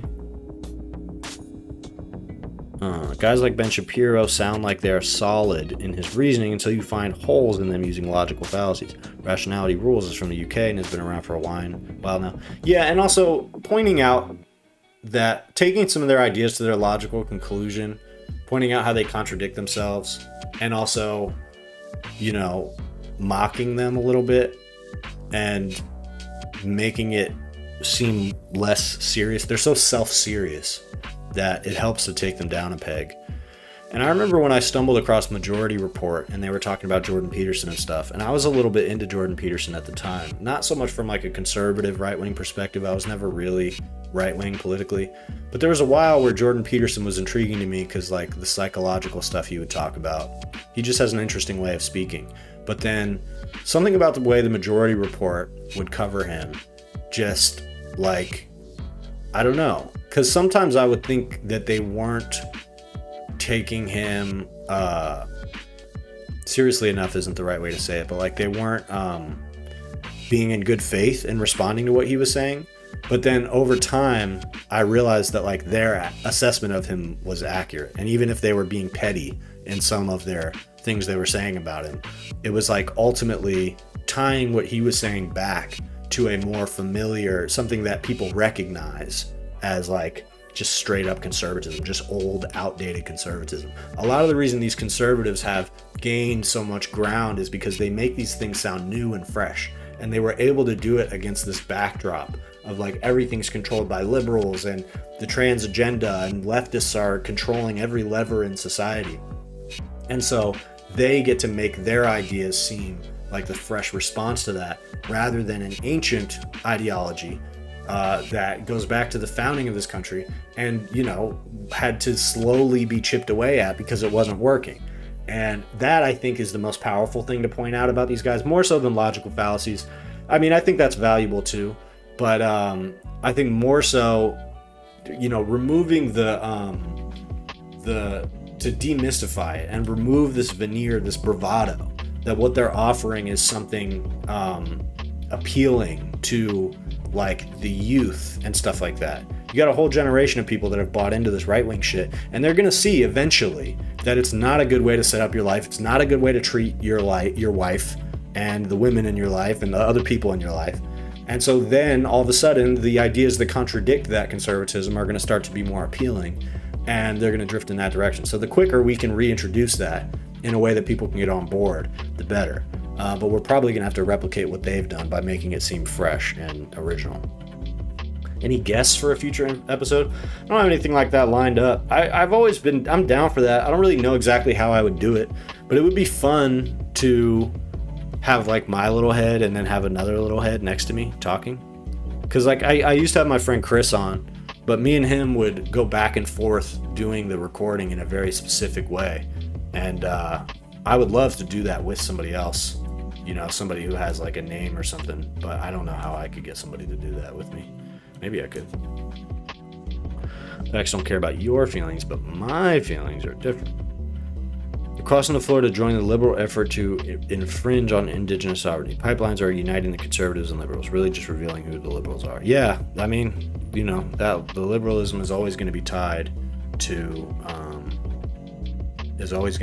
capital in that way. Older videos had two voices. Yeah, and Chris is still around. I'll probably do more episodes with him soon, but he just doesn't stay as up to date on it, so it's a little bit harder. I've gotten very niche in the topics that I talk about these days, so. Patrick Stewart? Who's Patrick Star? Or Patrick Starr? What I hate is the self-prescribed victimization of the right wing. Always perpetual victims under attack. Yeah, it's worked. Other rappers like Kill Bill. Who's Kill Bill? Ski Mask Way, 50 off the Massacre. The guy that made it never saw it get so big. I bet you could flow through it like water. Ski Mask Way, 50 off the Massacre. The guy that made it never saw it get so big. What's the name of the beat? Ski Mask Way or 50 off the 50 off the Massacre. I see what you're saying. Ski Mask Way. Guy who made the beat never saw it got big. You're saying I should rap on that? Maybe I will. I know John Wayne. I fuck with John Wayne super heavy. Any guess for a future episode? Oh, I see what you're saying. So who's Kill Bill? I don't know Kill Bill. Yeah, I would love to have a rapper on the podcast. It would have to be the perfect topic. I want to put more rappers on. I want to release other people's music through my channel and like not take any money for it, but like just use it as a way to boost it to people. But that's why I have to build up my hip hop audience a little bit. My political left wing audience is there. I got the lefties show up, and so like that part of the audience is solid. But I need that hip hop audience to be a little bit more present. Kill Bill is from the animated movie with the same title. No, I think Ski Mask Way is I think he's saying it's a 50 song. 50 Cent. Ski Mask Slump God is hard though. Most popular song from Kill Bill is Ramona. I would play it, but I don't want to get copyright striked on here. But I'll listen to that later. I don't know. I guess I haven't reached out to anybody to be like, do you want to come on my podcast? I guess I could. People pitch me on stuff, so I could pitch that to some people. I don't know if it's really my priority right now, but it would be cool though.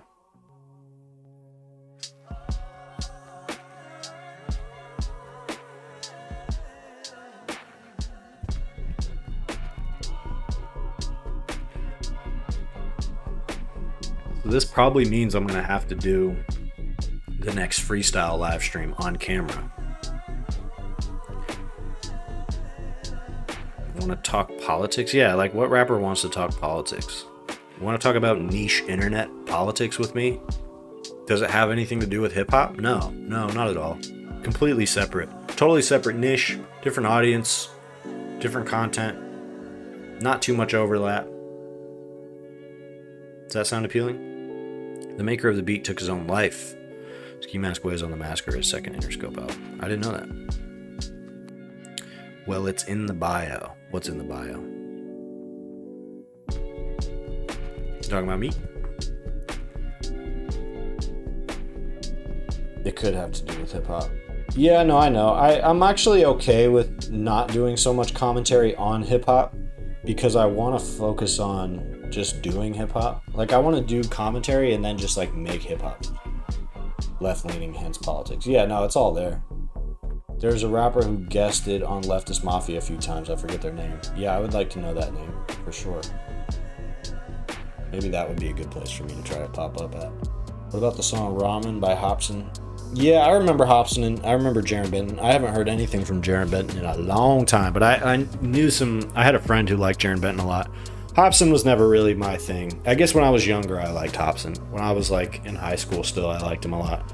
But it's a little corny. The edginess is a little cheesy. Ramen, like ramen the soup is how you say it. I don't know if I remember that song, but I listened to a lot of their stuff. He had a whole thing. Hobson had a whole thing he was trying to do with Funk Volume, like a whole label. Didn't really take off the way he wanted it to, I don't think.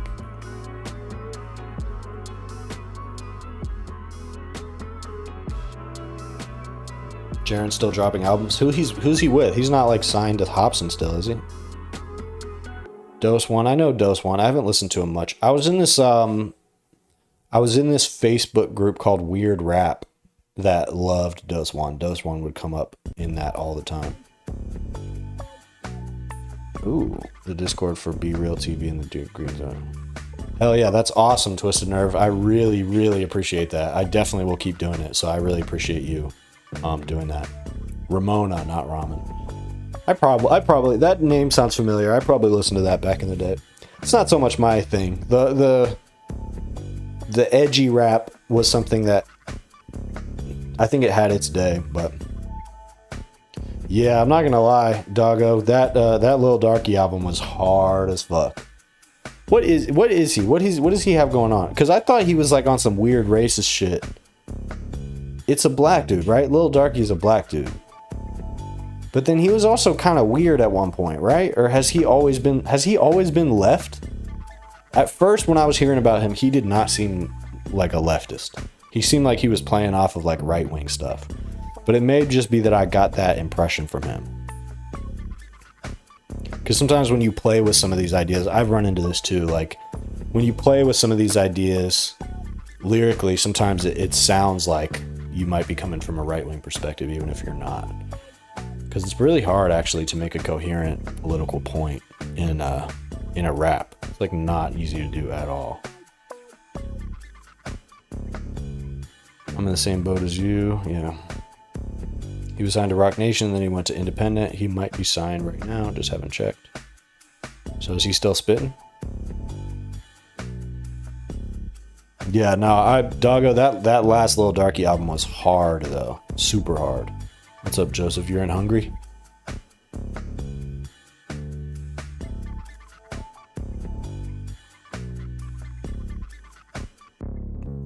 Yeah, and just a lot of really good songs on there. And like the politics he was talking there, I fucked with all of it. Like everything he was saying on that album that I heard. I listened to a decent amount of the songs, but maybe not all of them. Like all of it, I was like fully on board with. But in the past, that was not the case. In the past, I felt like he was doing weird shit.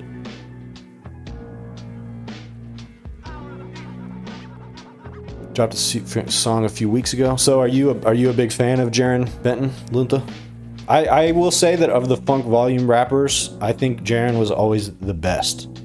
Dizzy Wright is probably the most listenable of those guys, but Jaren Benton was a fucking rapper, spitter, all the way through, which is rare. Yeah, it's a fucking good album, and it's not that often that somebody drops something that's politically relevant and poignant and hits hard and sounds good.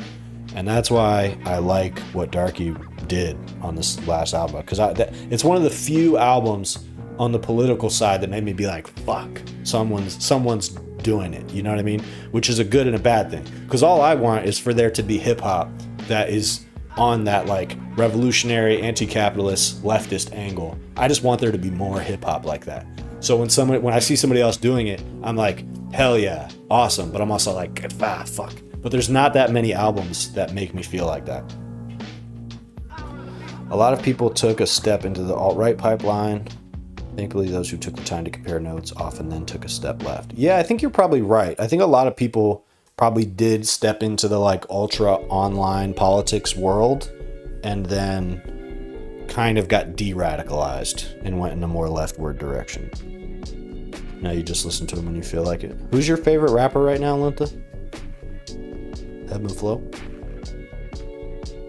Eb&Flow is everybody's favorite rapper. Don't even need to say it. Doesn't even need to be said. We all know. We all know about the flow. Where's the Lil Darky out of? That's a good question. I want to say Midwest.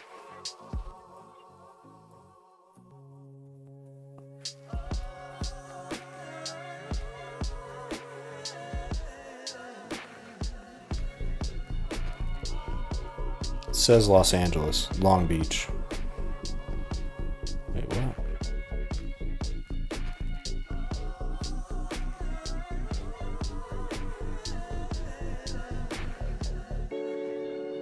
Animated cartoon experimental music artist, founder of a music group known as Gunk Rock. Not saying that. And Spider Gang. His music genres differentiate with every song release, ranging from country to R&B. Well, the difference between me and Lil Darky is I'm cooler, and my name is also not racist. And like, let's be real, like that dude is probably white, right? Like Lil Dude, he's got to be white. He sounded like he was white. Cole's your favorite rapper? I can respect that. Do you think he pussied out of the beef with Kendrick, or do you think he made a calculated 4D chess move?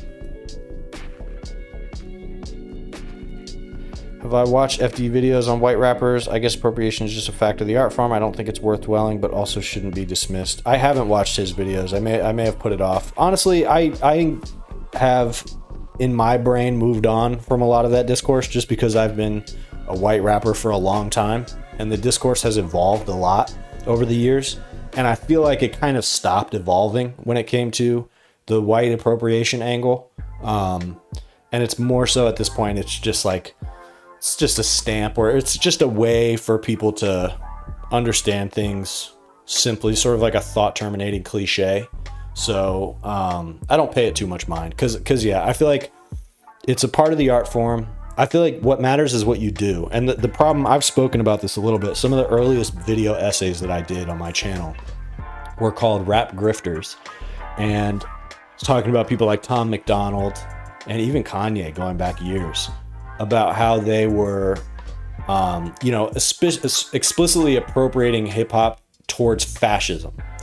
And so that was where I was saying, like, there needs to be a line drawn here, because like white rappers exist and like it's American culture. So there's no way to segregate any aspect of American culture at this point.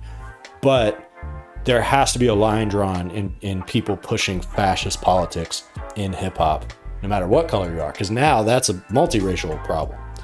So to me, that's always been my take, is that like, white rappers are what they are. If you hate them, then you hate them. It makes sense. I get it. But at the end of the day, it's like, it matters. The contribution is what matters. What's the contribution to the culture? So people who are trying to contribute a watered down, fascistic, even overly capitalistic version of hip hop, in my opinion, those are the problem. But there are people out there who would point at me and say, I'm the problem, white leftists trying to, appropriate hip hop, and that's an angle too. But all I know is that like my love for the culture is pure. So all I can do is trust that. And I think white artists, or people who are involved in the culture, who let the appropriation stuff. I've known some guys who have gotten really soggy about that. You know what I mean? Where they're just like, they kind of succumb to the pressure and allow others to tell them what their project is because they're white. And so it's like, rather than them defining themselves and their own contribution, I think they listen too much to what people say about what it means to be a white rapper. And that kind of just like, I don't know, kills their enthusiasm. I think that there's something depressing about that. You know what I mean? Somebody who is extinguishing their love for an art form or culture because, some like rule that they're not allowed to participate in.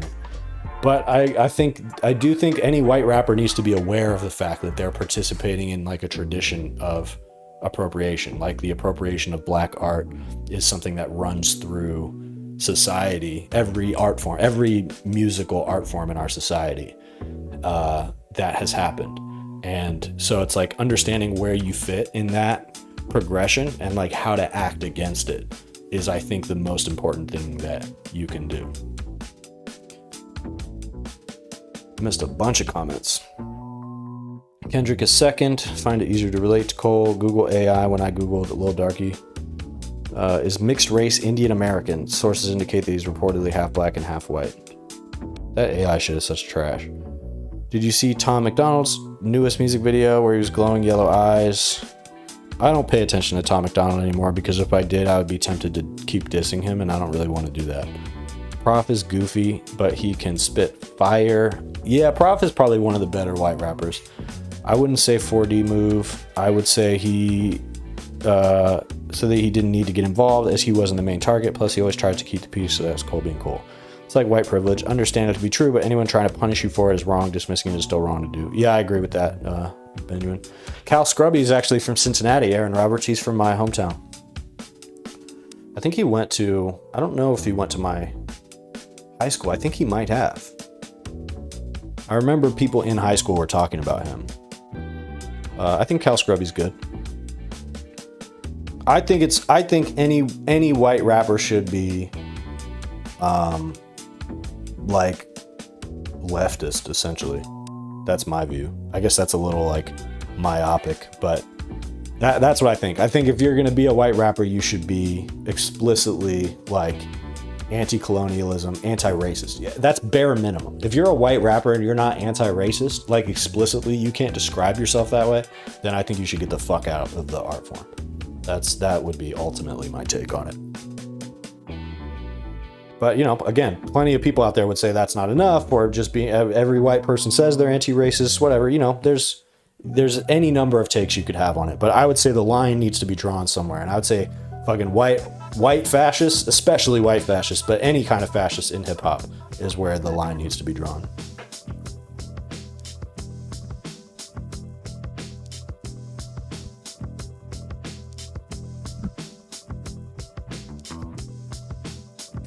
As far as Cole feeling like he didn't need to get involved, but he did get involved though. He said he felt pressured to release that response. But my thing is, I feel like, hey, Benuin, welcome to Exclusive Content Club. Much love, much love. Thank you for joining. Disappointed since I wanted to see them go to head to head. I mean, they deprived us of their collaborative album, so the beef was the next best thing that would allow us to have a direct comparison. That's what I was saying. I was just about to say that I feel like we are owed that. We're owed a fucking, we're owed a real fair one between Kendrick and J. Cole. You know what I mean? Because we were about to get that, and I'm glad J. Cole got out of the way, because he did not need to be associated with all that shit that was coming. But yeah, I want a real rap battle between Kendrick and J. Cole, because that one would go down differently. That one wouldn't get as personal. And like the one Kendrick that we didn't get, that I wanted to get during that beef, was that Black Friday Kendrick, where he rapped over The Tale of Two Cities by J. Cole. That's some of the illest rapping that Kendrick has ever done. And like, I wanted to hear that because the rapping was so good, but then the production, it was mixed beautifully, and it was like it hit so hard. And like, that's what I wish we had gotten. You can tell when someone has a true love for the culture. I totally agree. And I think it comes back to like not being self-centered. If you look at somebody like Mac Miller, what Mac Miller did later in his career that helped make him such an accepted figure is that he worked with every artist he could in Los Angeles, and he made his studio was like a touch point for the whole culture on the West Coast. And you know, most of them were black artists that he was working with, building friendships with, building relationships with. And so by doing that, by not making all of his music focused and his whole, I gotta be the best rapper, I gotta be better than every other rapper, that worked. That was cute when Eminem did it, but it's like, how many fucking white boys are gonna come out with that complex? You know what I mean? So it's like, at a certain point, you gotta try to build something more substantial. If you're gonna participate in the culture, it has to be about something more than like you proving how good you are or how tough you've had it. It's like, you have to have a vision of like, this is what I want my contribution to mean. That's my take on it anyway. As white as Wonder Red, but I've loved rap and hip hop from the start. I love that I've seen it as a genre used in so many cultures to express the reality of life in the lower class. Totally. It's such a powerful, probably the most powerful communicative art form in my opinion. Yeah, plus Cole kind of botched it on his version of the Black Friday shit when he rapped on All Right. It just wasn't, you know, it was all right. It was, no pun intended, like it could have been fire, but he just didn't quite do it right. All have been rappers. I personally don't see it as appropriation unless you're talking about a more fascist sort of white rapper. Yeah, I think that's really the line. And I think that appropriation is a part of human nature too. There are power dynamics that come into play. So it's like when something is appropriated away from the lower classes so that the upper classes can benefit from it. That's like really what people are referring to by appropriation most of the time. But you know, appropriation happens across cultures, and I think it's a beautiful thing. I think also it's one of the beautiful things about American culture is that we all borrow from each other and we create new things, and hip hop itself was a process of appropriation of older forms of music, taking clips of music and turning it into an entire new genre. So it's like, it's built in, and I think that people who have an appreciation for not only the, you know, speaking truth to power and giving a voice to the impoverished, but also that renewal and that sense of reinvention. I think that is like the real soul of hip hop, and I think that's what makes it perpetually relevant. So to me, I think the artists that are going to win out and be respected, you know, into the future are ones that recognize that aspect of of renewal and reinvention, have something to contribute, but also respect the tradition of the craft. I think that's the way to go. Didn't like Mac Miller's earlier stuff, but his last albums were so good.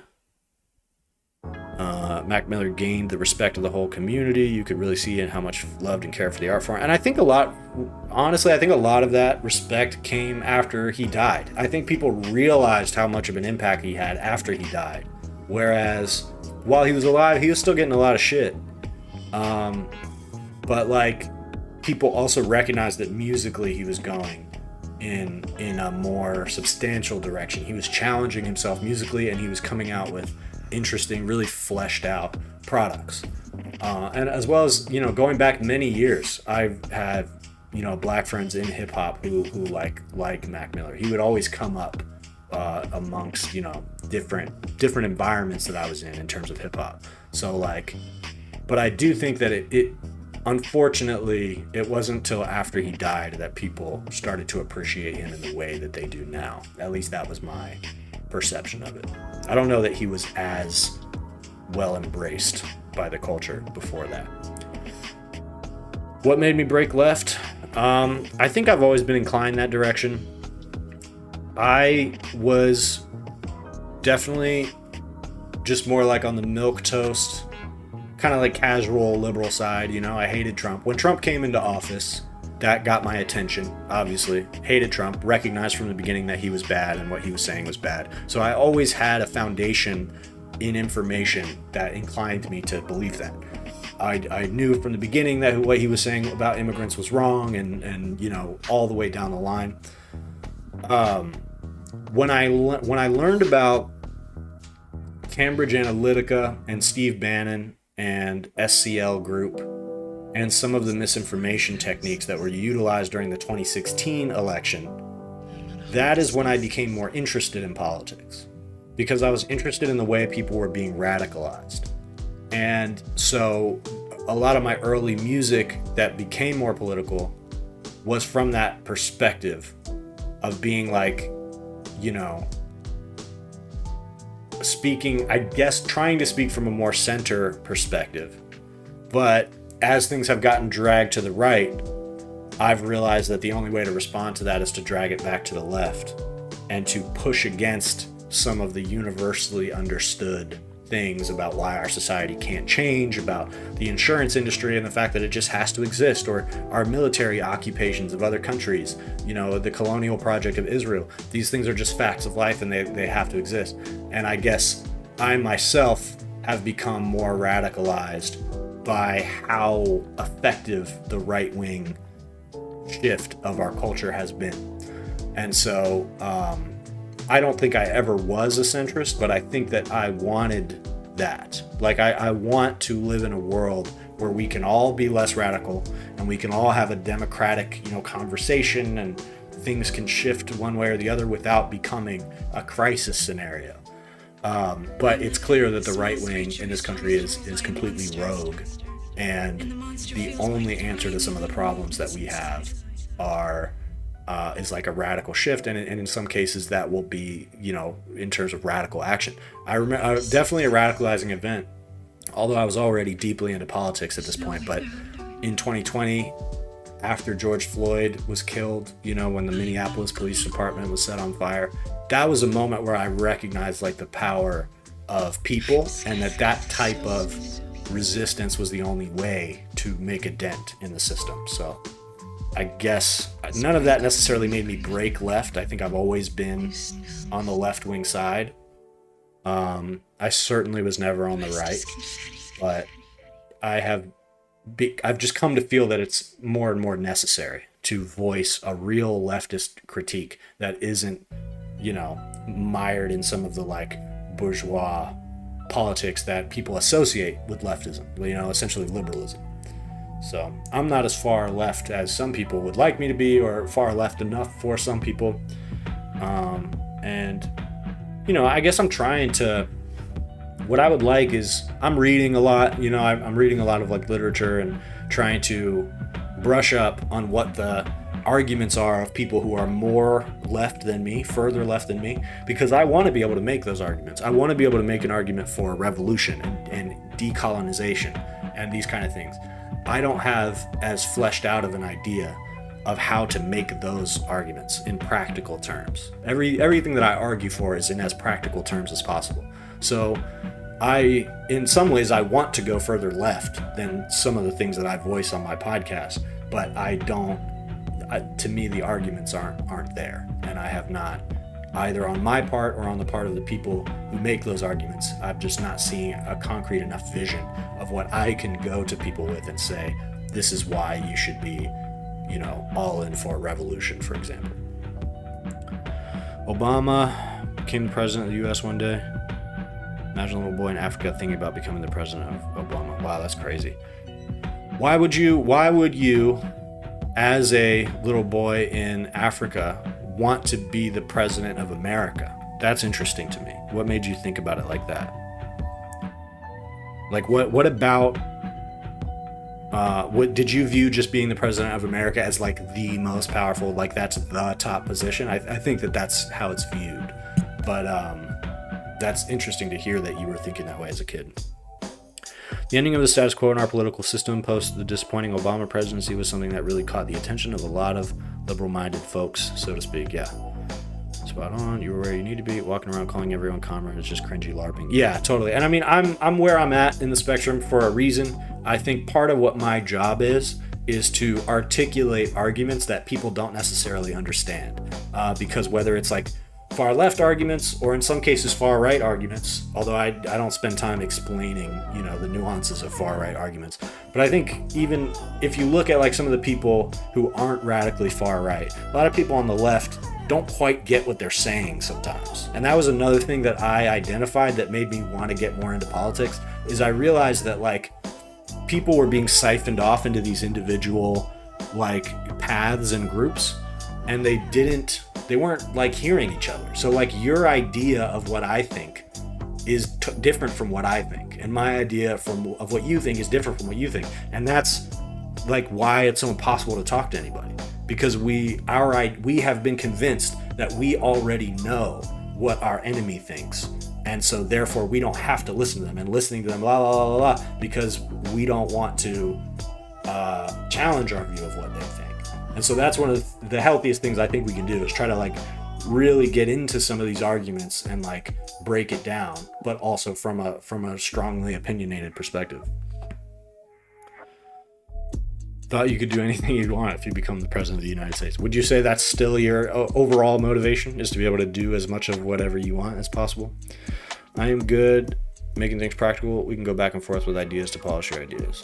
I feel like a poser if I claim to be a socialist because I haven't actually read any theory or studied history and data, but I'm definitely to the left of the Democrats. Yeah, that's usually where I put myself. I'm to the left of the Democrats. I'm down with socialism and with socialist agitation, but I think a lot of times even people who have done the reading are not, because there's a difference between understanding the theory of how these things work, but also then having a plan. Like, this is what I think American politics should look like. And I do not hear enough of that from leftists. And I articulate my best vision of what I think American politics should look like. And I want to be able to articulate the most adequately like radical version of that as possible. But I'm, not going to make an argument that I can't like fully flesh out myself. Really thinking a lot about how need our own project 2026. Yeah, totally. I have been saying that for a while on the podcast, that like Project 2025 was written for Trump, or a Trump-like figure. Hey, what's up, Mr. Possessive? Dude, been so long, man. I've been wondering where you've been at. And yeah, because Project 2025 was written when Trump was at his lowest politically. That was like he had been beaten and he was shamed out of office, and like it was a real possibility that he was going to be prosecuted, and they were writing the plan that is now being instituted by him. So that's 100% what I think the left needs to be focusing on, is like creating a plan, even if whatever it involves, a general strike, serious agitation, whatever it is, like there needs to be a plan. And if you have a plan, you can start to either attack, the individual first parts of that plan, and you can talk to people about what that plan is and get them on board. I don't like applying extra effort, but you want to do whatever you want. Like to work smart. You're lazy and you want to do whatever you want. Sounds like being the American president is the perfect job for you, my friend. Missing you guys. How's everyone doing? We're all good, bro. We're all good. This is the first stream I've done like this where I've been on camera in quite a while. I've been trying. I think part of the reason I haven't been reaching people as much is that I haven't been doing these streams like this. So I guess I'll go back to doing it this way. And I'll probably start doing the raps on camera like this too. International pop star. I don't know if I have an answer to that. I like Lily Allen. I gotta say Lily Allen. She's fire. Amira has really put me on to how fire Lily Allen is.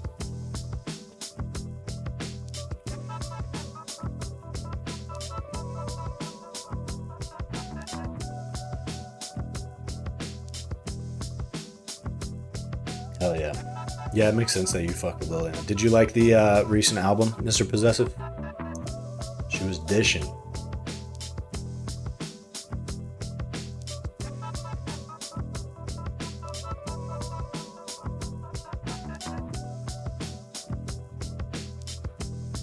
I'm gonna have to dip soon, guys. Gotta get ready to get out of work here, probably.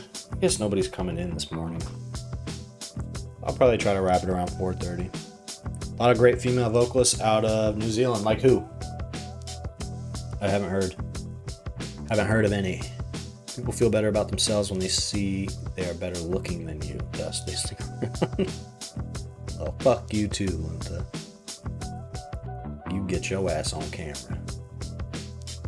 Recommend me one music artist. Who's my must listen? Al Divino. AL.DIVINO. Look up any project between Al Divino and SD Nack. ESTEENACK. They have a bunch of joint albums that are put out on YouTube as just like one big chunk that you listen to the whole thing. Any of those, I've been digging deep into that shit. All of Al Divino shit I like, but it's really, really abstract. Some of it more so than others. And SD Nack also does the abstract shit, but it's more dialed in. So them together, it's like the perfect combination of like super hip hop sound, but also like a little abstract, a little weird, maybe drumless beats, weird flows, but also super cool. And Al Divino has maybe my favorite rap voice of all time. I can't think of anybody else who sounds like him.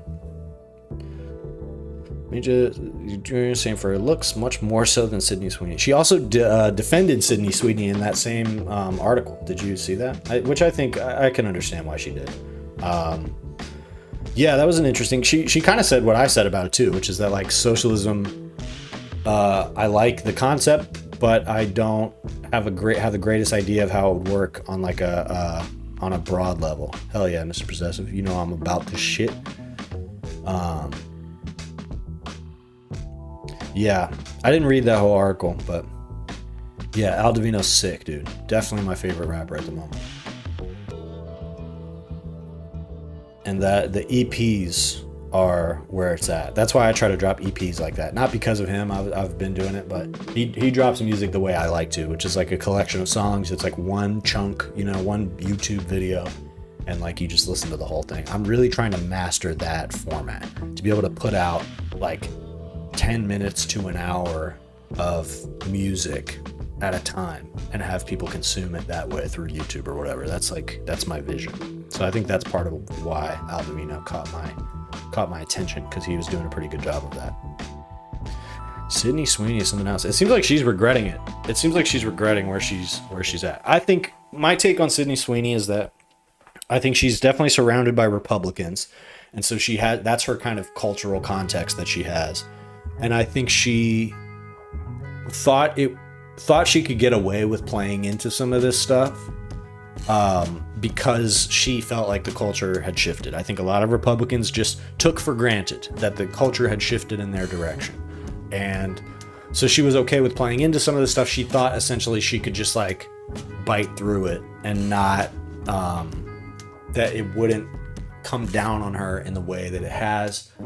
And so now that happened, I think she felt like the way to respond was to be flippant about it, which is how we got that interview where she, like, to me in that interview, she clearly had told the journalist not to ask about that, and the journalist brought it up anyway. And that's why she responded the way that she did, where she was just like, you know, you're really asking me about this right now. And so I think that after the backlash to that is when she decided that she needed to backtrack on this, because it wasn't getting any better and everybody was hating her and her numbers are doing terrible. She's dropped like 3 movies that have flopped. And I think she started to connect it, that she was like ruining any goodwill that she had. The thing is, now she's not going to be able to get back to a positive place without fully denouncing like everything. Like, she's going to have to really get into it, and I don't think she's willing to do that.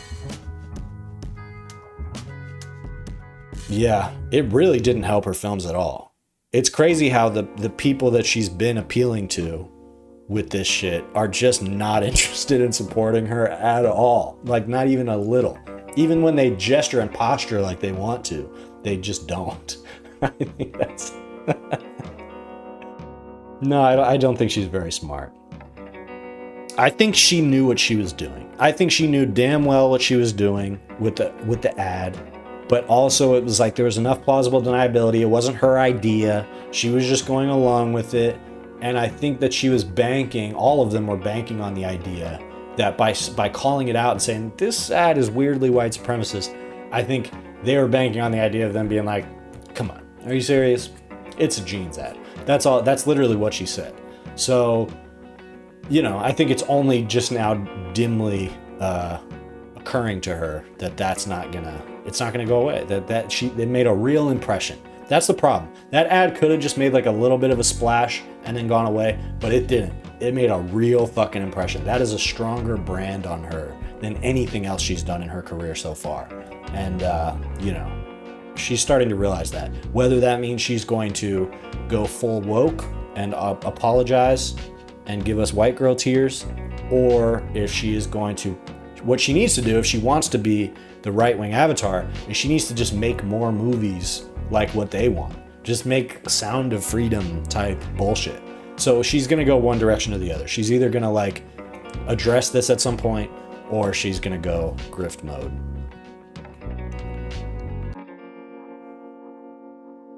Rap Jesus. Chill with the hater shit, Lunta. My plans today? I don't know. Me and Amira and my sister are going to dinner later tonight. And that is mostly it. I'm probably gonna fuck around with some shit before I go in. Fez really ganked a sizable portion of his audience. And it's interesting, man, because it's like I don't think they saw that coming. And an interesting thing about the moment that we're in right now is it's not super easy to predict what's gonna hit like that and what's not. Because Sydney Sweeney was not necessarily wrong to assume that it wasn't going to like really hurt her career or that it would blow over. Like, she wasn't crazy to think that. And the whatever marketing executives were behind that weren't crazy to think that. But, you know, she was wrong. And same with Bill Burr. Like, he approached it. The problem with him, for most of them, it's mostly blown over. But the thing that Bill Burr did was he allowed it to get to him. And so then he started firing back, and that just made it worse. That made all of his audience feel insulted. And so then it was like, then it made an actual impact. I think he's going to still be fine. There's plenty of people out there that still just want to hear Bill Burr. But in terms of like the podcast, like daily audience, that may be, some of them may be a little bit burnt out on me. I feel a little bad for Bill Burr because I feel like he shouldn't have done that, but it does feel like it baited him. He got rage baited by that in a way that he hasn't been in a long time. And I think that caused him to crash out on his audience, which is what made it so much worse.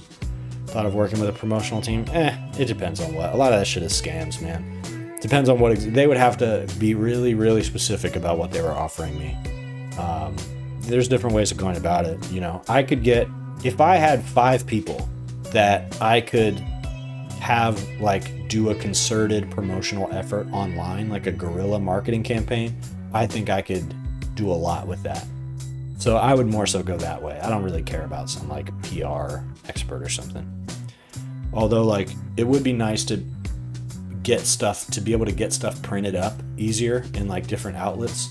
That would be nice to have a PR person for that, but they can't even necessarily do that. It just depends on who you hire. You said they couldn't point to Saudi Arabia on a map. Yeah, and just completely missing, purposely avoiding the point of why people were upset about it, and like mischaracterizing it. And they all did that.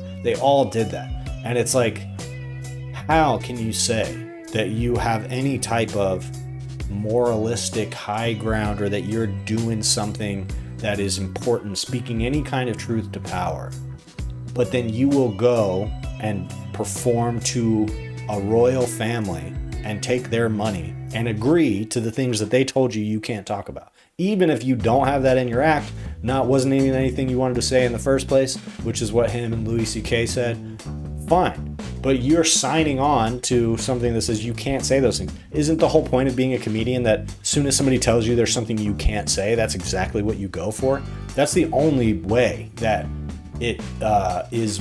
That's the only way that it's forgivable to do what they did. And as far as what we've been told, Andrew Schultz, I think he released his set, which I haven't watched, but he said that he did not avoid those subjects at all. I don't know if he went for it, but I think he was the one. I think he went a little bit more towards like insulting, razzing people in the crowd and that sort of thing. And that, if he did that, that's how it should be done. You take their money and you say, fuck your rules, I'm going to do what I want to do. And if they had all banded together and said something about the, like journalists and people who have been targeted by the Saudi Arabian regime, Saudi American is funny, that could have been like a real historic moment, but they're fucking cowards. So it's like, okay, just go tell jokes then. Like, stop acting like you're speaking truth to power. You're not. Because if you were doing that, you would have said no to that money, because you would understand what it means. But they didn't want to. It's too much money. So, okay, tell your jokes, bro. You're still good at telling jokes. People are still going to pay to come see you. You cannot ask us to take you seriously anymore. Donald using Queen Sabrina's song in an ICE ad. They're just rage baiting at this point. I think that I don't know exactly what the response is. I mean, Sabrina Carpenter did it well because her response showed, there was so much support for it that it showed how unpopular the Trump, approach is. And so it's slowly chipping away at this narrative that they have like the culture in their hands. I think that that's pretty much dead at this point. So Sabrina responding the way she did is helpful in that sense. But then they're able to just turn around and say, we're using you for promotion. And that's what they said about SZA, because SZA posted something about it saying same thing I'm saying, that it's rage bait and they're just trying to use pop stars to promote what they're doing. And then they did that. They took SZA's response and they said, thank you for helping us to bring awareness, blah, blah, blah. So they're just trolling. And I think the only way to do that, the only way to respond would be to just sue the government so hard that they don't keep doing that. I don't know. It seems like these guys are just, the whole strategy with Trump, no matter what it is you just do the thing. And then if somebody makes you stop later, then you figure it out. But like you do the thing and you get away with it for as long as you can. That's the Trump approach. That's what they're doing with those videos as well. So I don't know. If I was one of them, I'd be fucking furious. That's all I know. Hopefully, the reason Taylor Swift didn't say anything about it is because she plans to do what she has the power to do as a billionaire and sue the absolute fuck out of them. So I hope she does that. Collaboration with the African rapper. It wasn't an African rapper. It was an African co-op that does visual arts, and they wanted to do some like collaborative videos. So we were going to do something similar to what I've done with the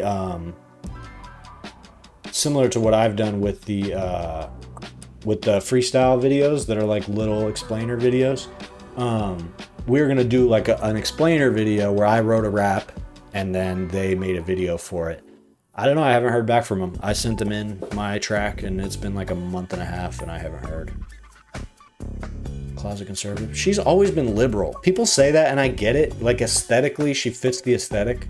But, like, she has been pretty notoriously liberal this whole time. It's not like she's always stayed away from politics. And, like, there was in some documentary at some point, they made a show of the fact that, like, there were things that Taylor wanted to speak out about, and that she wasn't, the people around her were kept telling her it wasn't a good idea.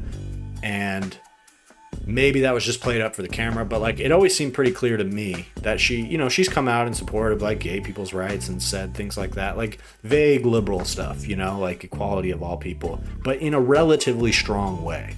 So I don't view Taylor Swift as a conservative or a right-winger. It's possible that something has changed, but when it comes to her personality and her personality type and what historically the things she said, I think she's firmly in the liberal camp, and probably just doesn't.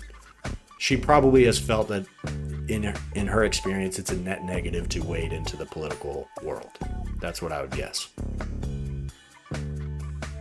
Right-leaning, and she's reached such a point now, it seems conservatism would benefit her. Well, I mean, she's a fucking billionaire, so I think it probably would be hard to become a billionaire without becoming more right-wing, you know?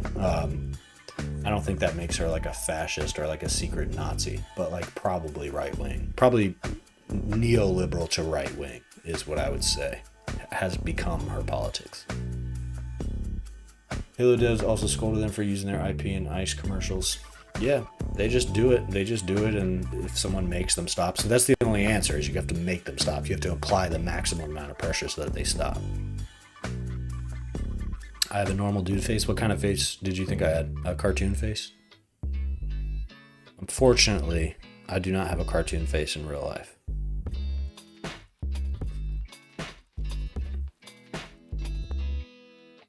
Culturally conservative? Maybe. I don't know if I would say probably culturally liberal and fiscally conservative. That's what I would say. To the extent that that's a real denomination, that's where I put her. Like, she's I think liberal in the aesthetic ways. But not so much like, I don't think that she would argue for, you know, like the immigration policies of the Trump administration, but I don't think that she's gonna come out with any critiques of capitalism either.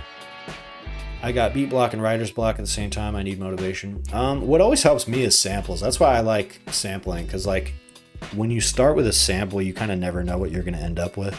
It's possible that what you're experiencing, Lunta, is that like you're using a lot of the same sounds and like sort of a similar process, and so it's feeling like you kind of know what you're going to come up with, and so you don't feel like there's too much creative energy happening there.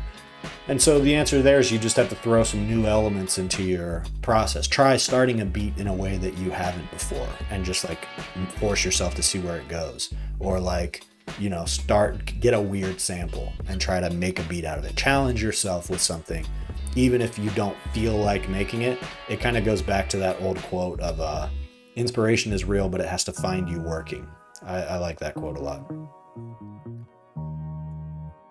Yeah, and like, fuck being vocal. It's like, I want to see, she should be fighting, bro. Somebody with that amount of money can be hugely impactful on the political discourse, on just the discourse in general. So I don't see how any celebrity can see where we're at with the discourse and not want to make an impact. That being said, I think a lot of these celebrities are pretty self-conscious about that. I think the first wave of the Trump era delegitimized the idea of being like a celebrity who has an opinion. And so I think a lot of them have kind of been forced into submission in terms of like not feeling like their opinion is important, or not wanting other people to get that impression. Like, oh, here comes Taylor Swift telling us how we should think. So, and I mean, to an extent that's true, because they're out of touch. So it's like, Taylor Swift both would have a huge impact if she would speak up, but also how good are the chances that anything she has to say is going to be that helpful? You know what I mean? Maybe we should be careful what we wish for when it comes to that. Now I can't see any other, just different idea because of your music. It's a possibility. I appreciate you too, Michael. Go check out the video for Electricity. It's on my channel. Hell yeah, make a K-pop beat for me. Totally. Yeah, do something interesting. I like writing to like pop beats and stuff that's not hip hop too. So like you can always throw me stuff like that and I'll try it out. See how popular it is, but it does well. Stay healthy. Hell yeah, Twisted Nerves. I really appreciate you, man. And I'm definitely gonna keep doing those live stream freestyles, so don't even trip about that.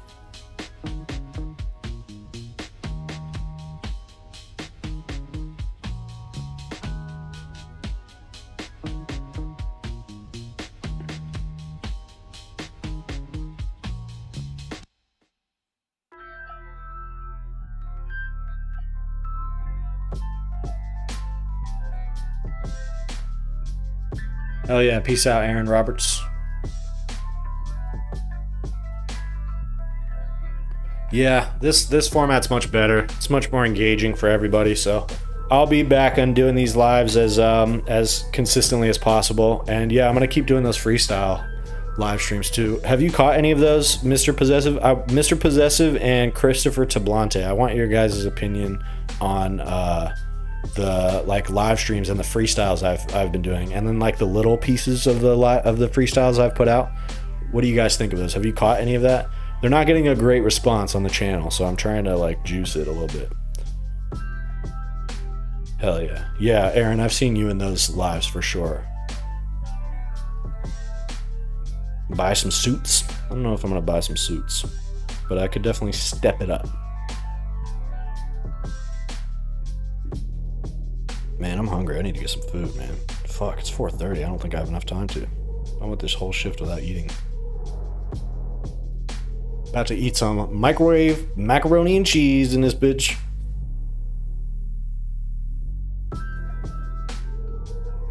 Yeah, tell me what you think of that one, Christopher, and be honest. I want to hear your honest opinion, because I've gotten definitely mixed reviews and like not the best reviews of that format, so I can take it. I'm taking feedback right now,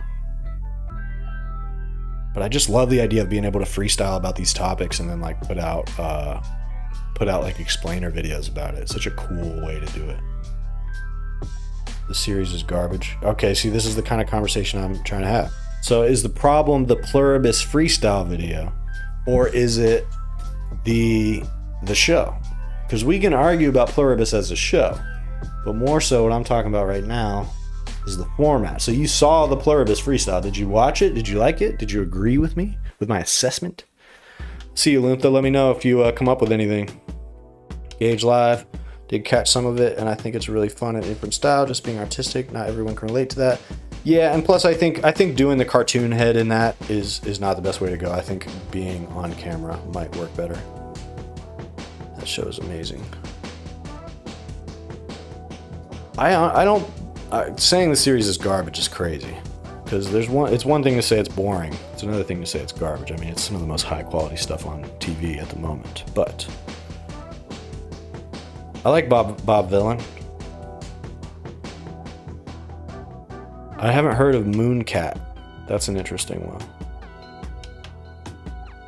Simpler and less interesting lyrics. Yeah, that's true. So is that how you feel about it? It's like a little bit, the lyrics are a little lacking. They're not my favorite. Some of it I like a lot.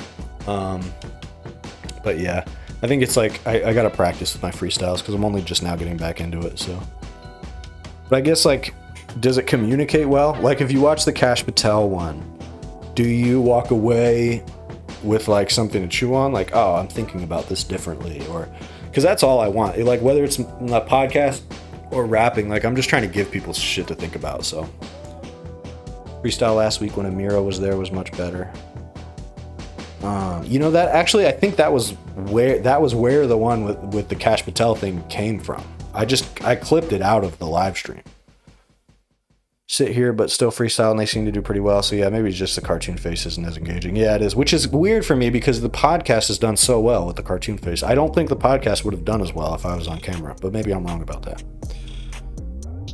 Yeah, all the little clips I've posted have been from the stream of consciousness. So it's just I'm clipping out the parts where I'm talking about something substantive.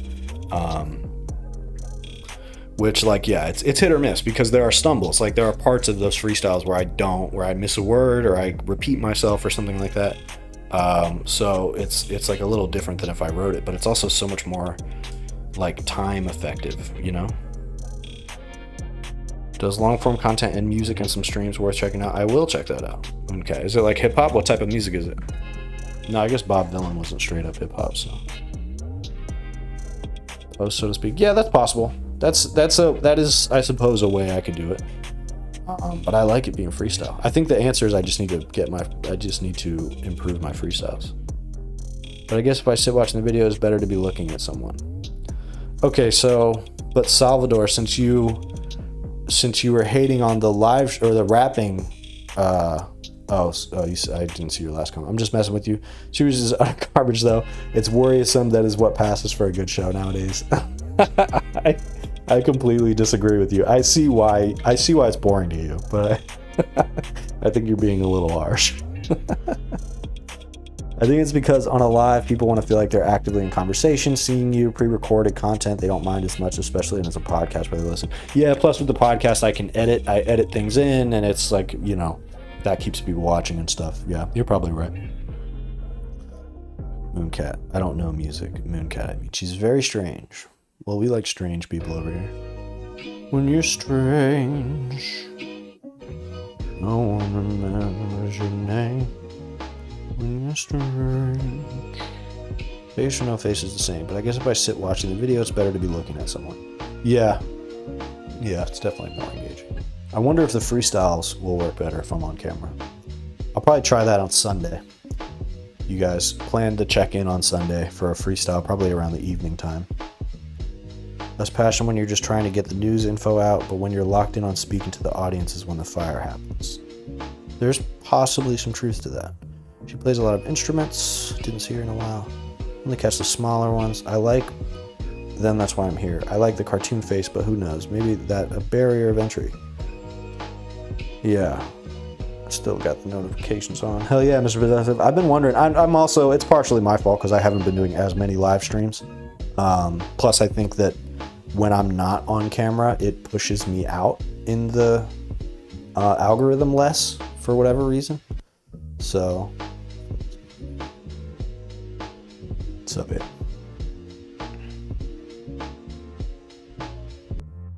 Beige frequency? No. Do I know that person? I don't think I've heard of them.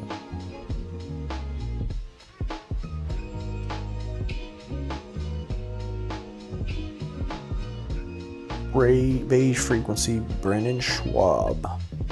They're all pivoting back to talking about comedies where sellouts.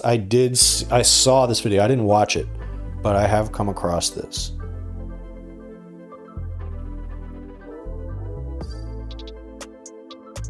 Damn, 6 years ago that Brendan Schaub shit was happening. That's crazy. Put you off a bit. Great voice in the commentary is great. Interesting.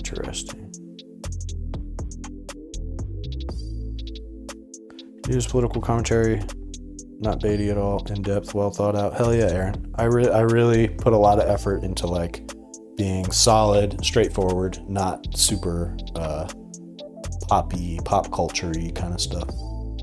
Although, I mean, I guess that's a lie because it is pop culture-y stuff, but I just try not to make it like more, you know, salacious than it is or whatever.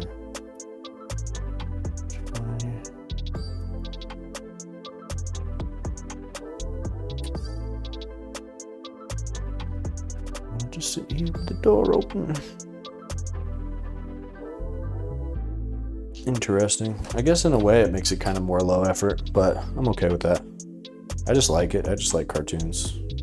I don't know, I've always wanted that to be an aspect of what I do. Time zone is all whack. 10:33 in the morning or at night?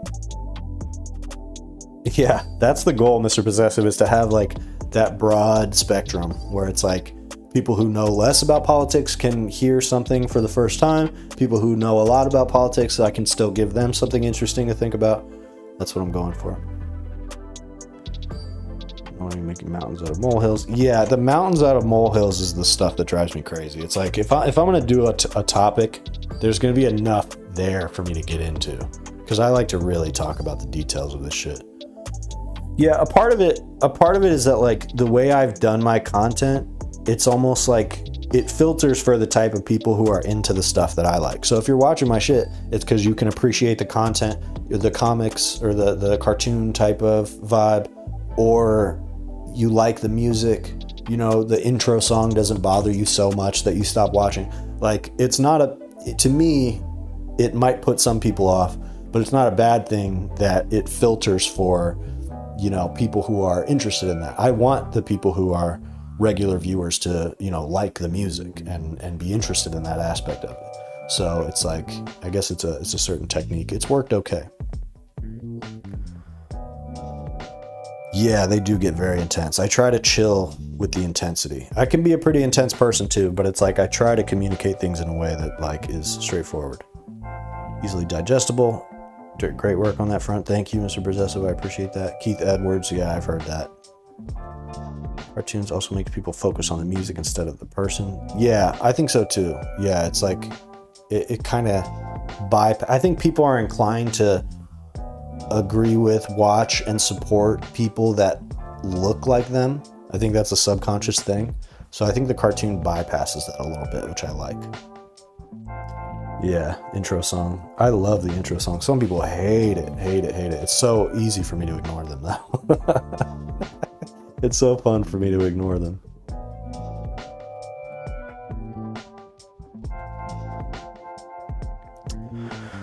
I'm probably gonna go in a second, guys. This has been a good stream though. Good one. I think what I'm gonna try to do going forward is one stream like this per week and one freestyle stream per week. Definitely one freestyle stream. Elephant Graveyard, I don't know if I could do what he does. I did do that. My most viewed video ever is a video about Elephant Graveyard. So that's interesting. I would absolutely go that high effort on something, but it would have to, the problem for me is that it would be I would have to entwine it with my music, and so I would only do it if I knew there was an audience for that. And I'm still working on building up that audience. Think more about what you say and less who you are, as in ad hominem. Yeah, totally. I think the cartoon bypasses that a little bit. It introduces a weird aspect where you're like, this is weird. I don't really know who's talking to me right now. So it's like a trade-off. It's like people don't quite know who's talking to them, so they take what you're saying a different way. But I think for some people that is a little uncomfortable.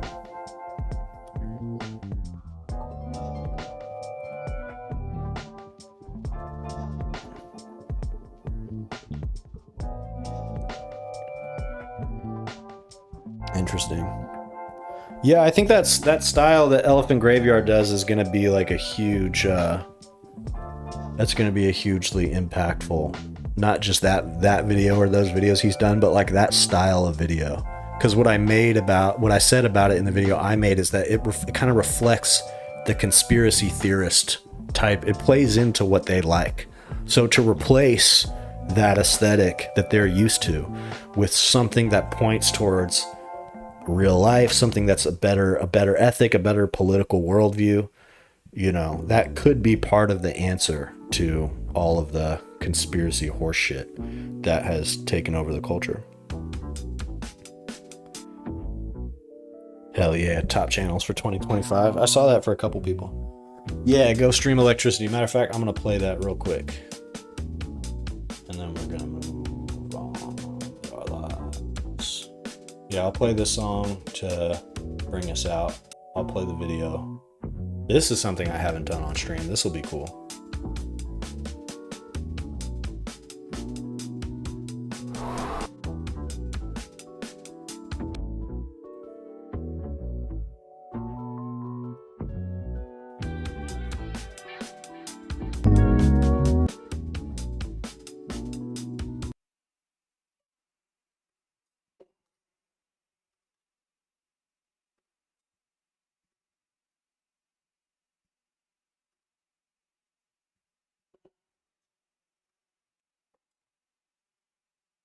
This I can definitely do more.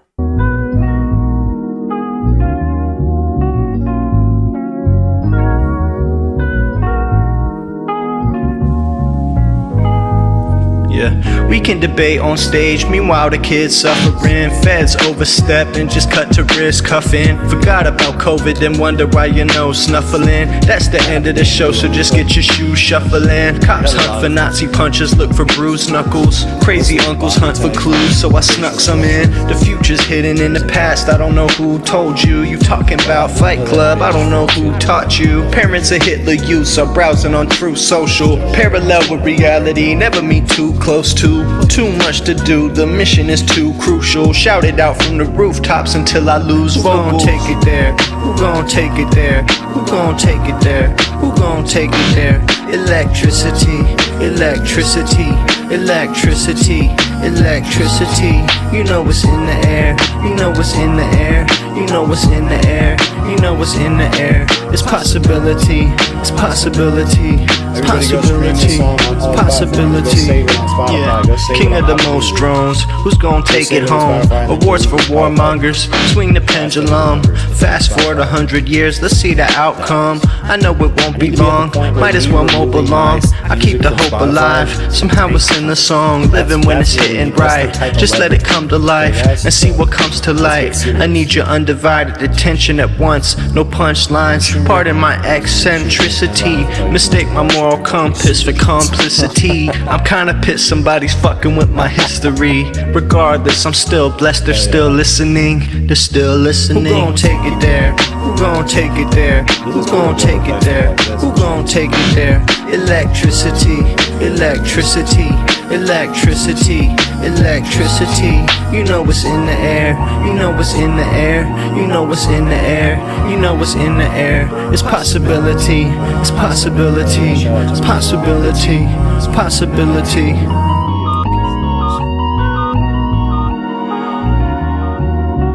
Alright guys, I'm out. Everybody go stream Electricity on all streaming platforms. Go save it on Spotify and then delete your Spotify account. Play the video on YouTube. Play it on loop while you're sleeping. That Miller guy who died. Music guy. Something about mac and cheese. Hell yeah, Esta. Bye. Thanks for hanging out. I didn't know you were in the chat, but there you are. Night, everybody. Thanks for coming out. It's been good to see you guys again. I'll be back on soon. Hell yeah. Much love. And thank you, Ben U in Space. Did I say your name right? Thank you for becoming a member. Much love to you all. I'll be back on Sunday. Sunday I'm going to do a live stream. I'll probably try to do a podcast that day too. All right, guys. Peace. Everybody have a good day. Have a good night. Have a good morning. Have a good whatever. Much love.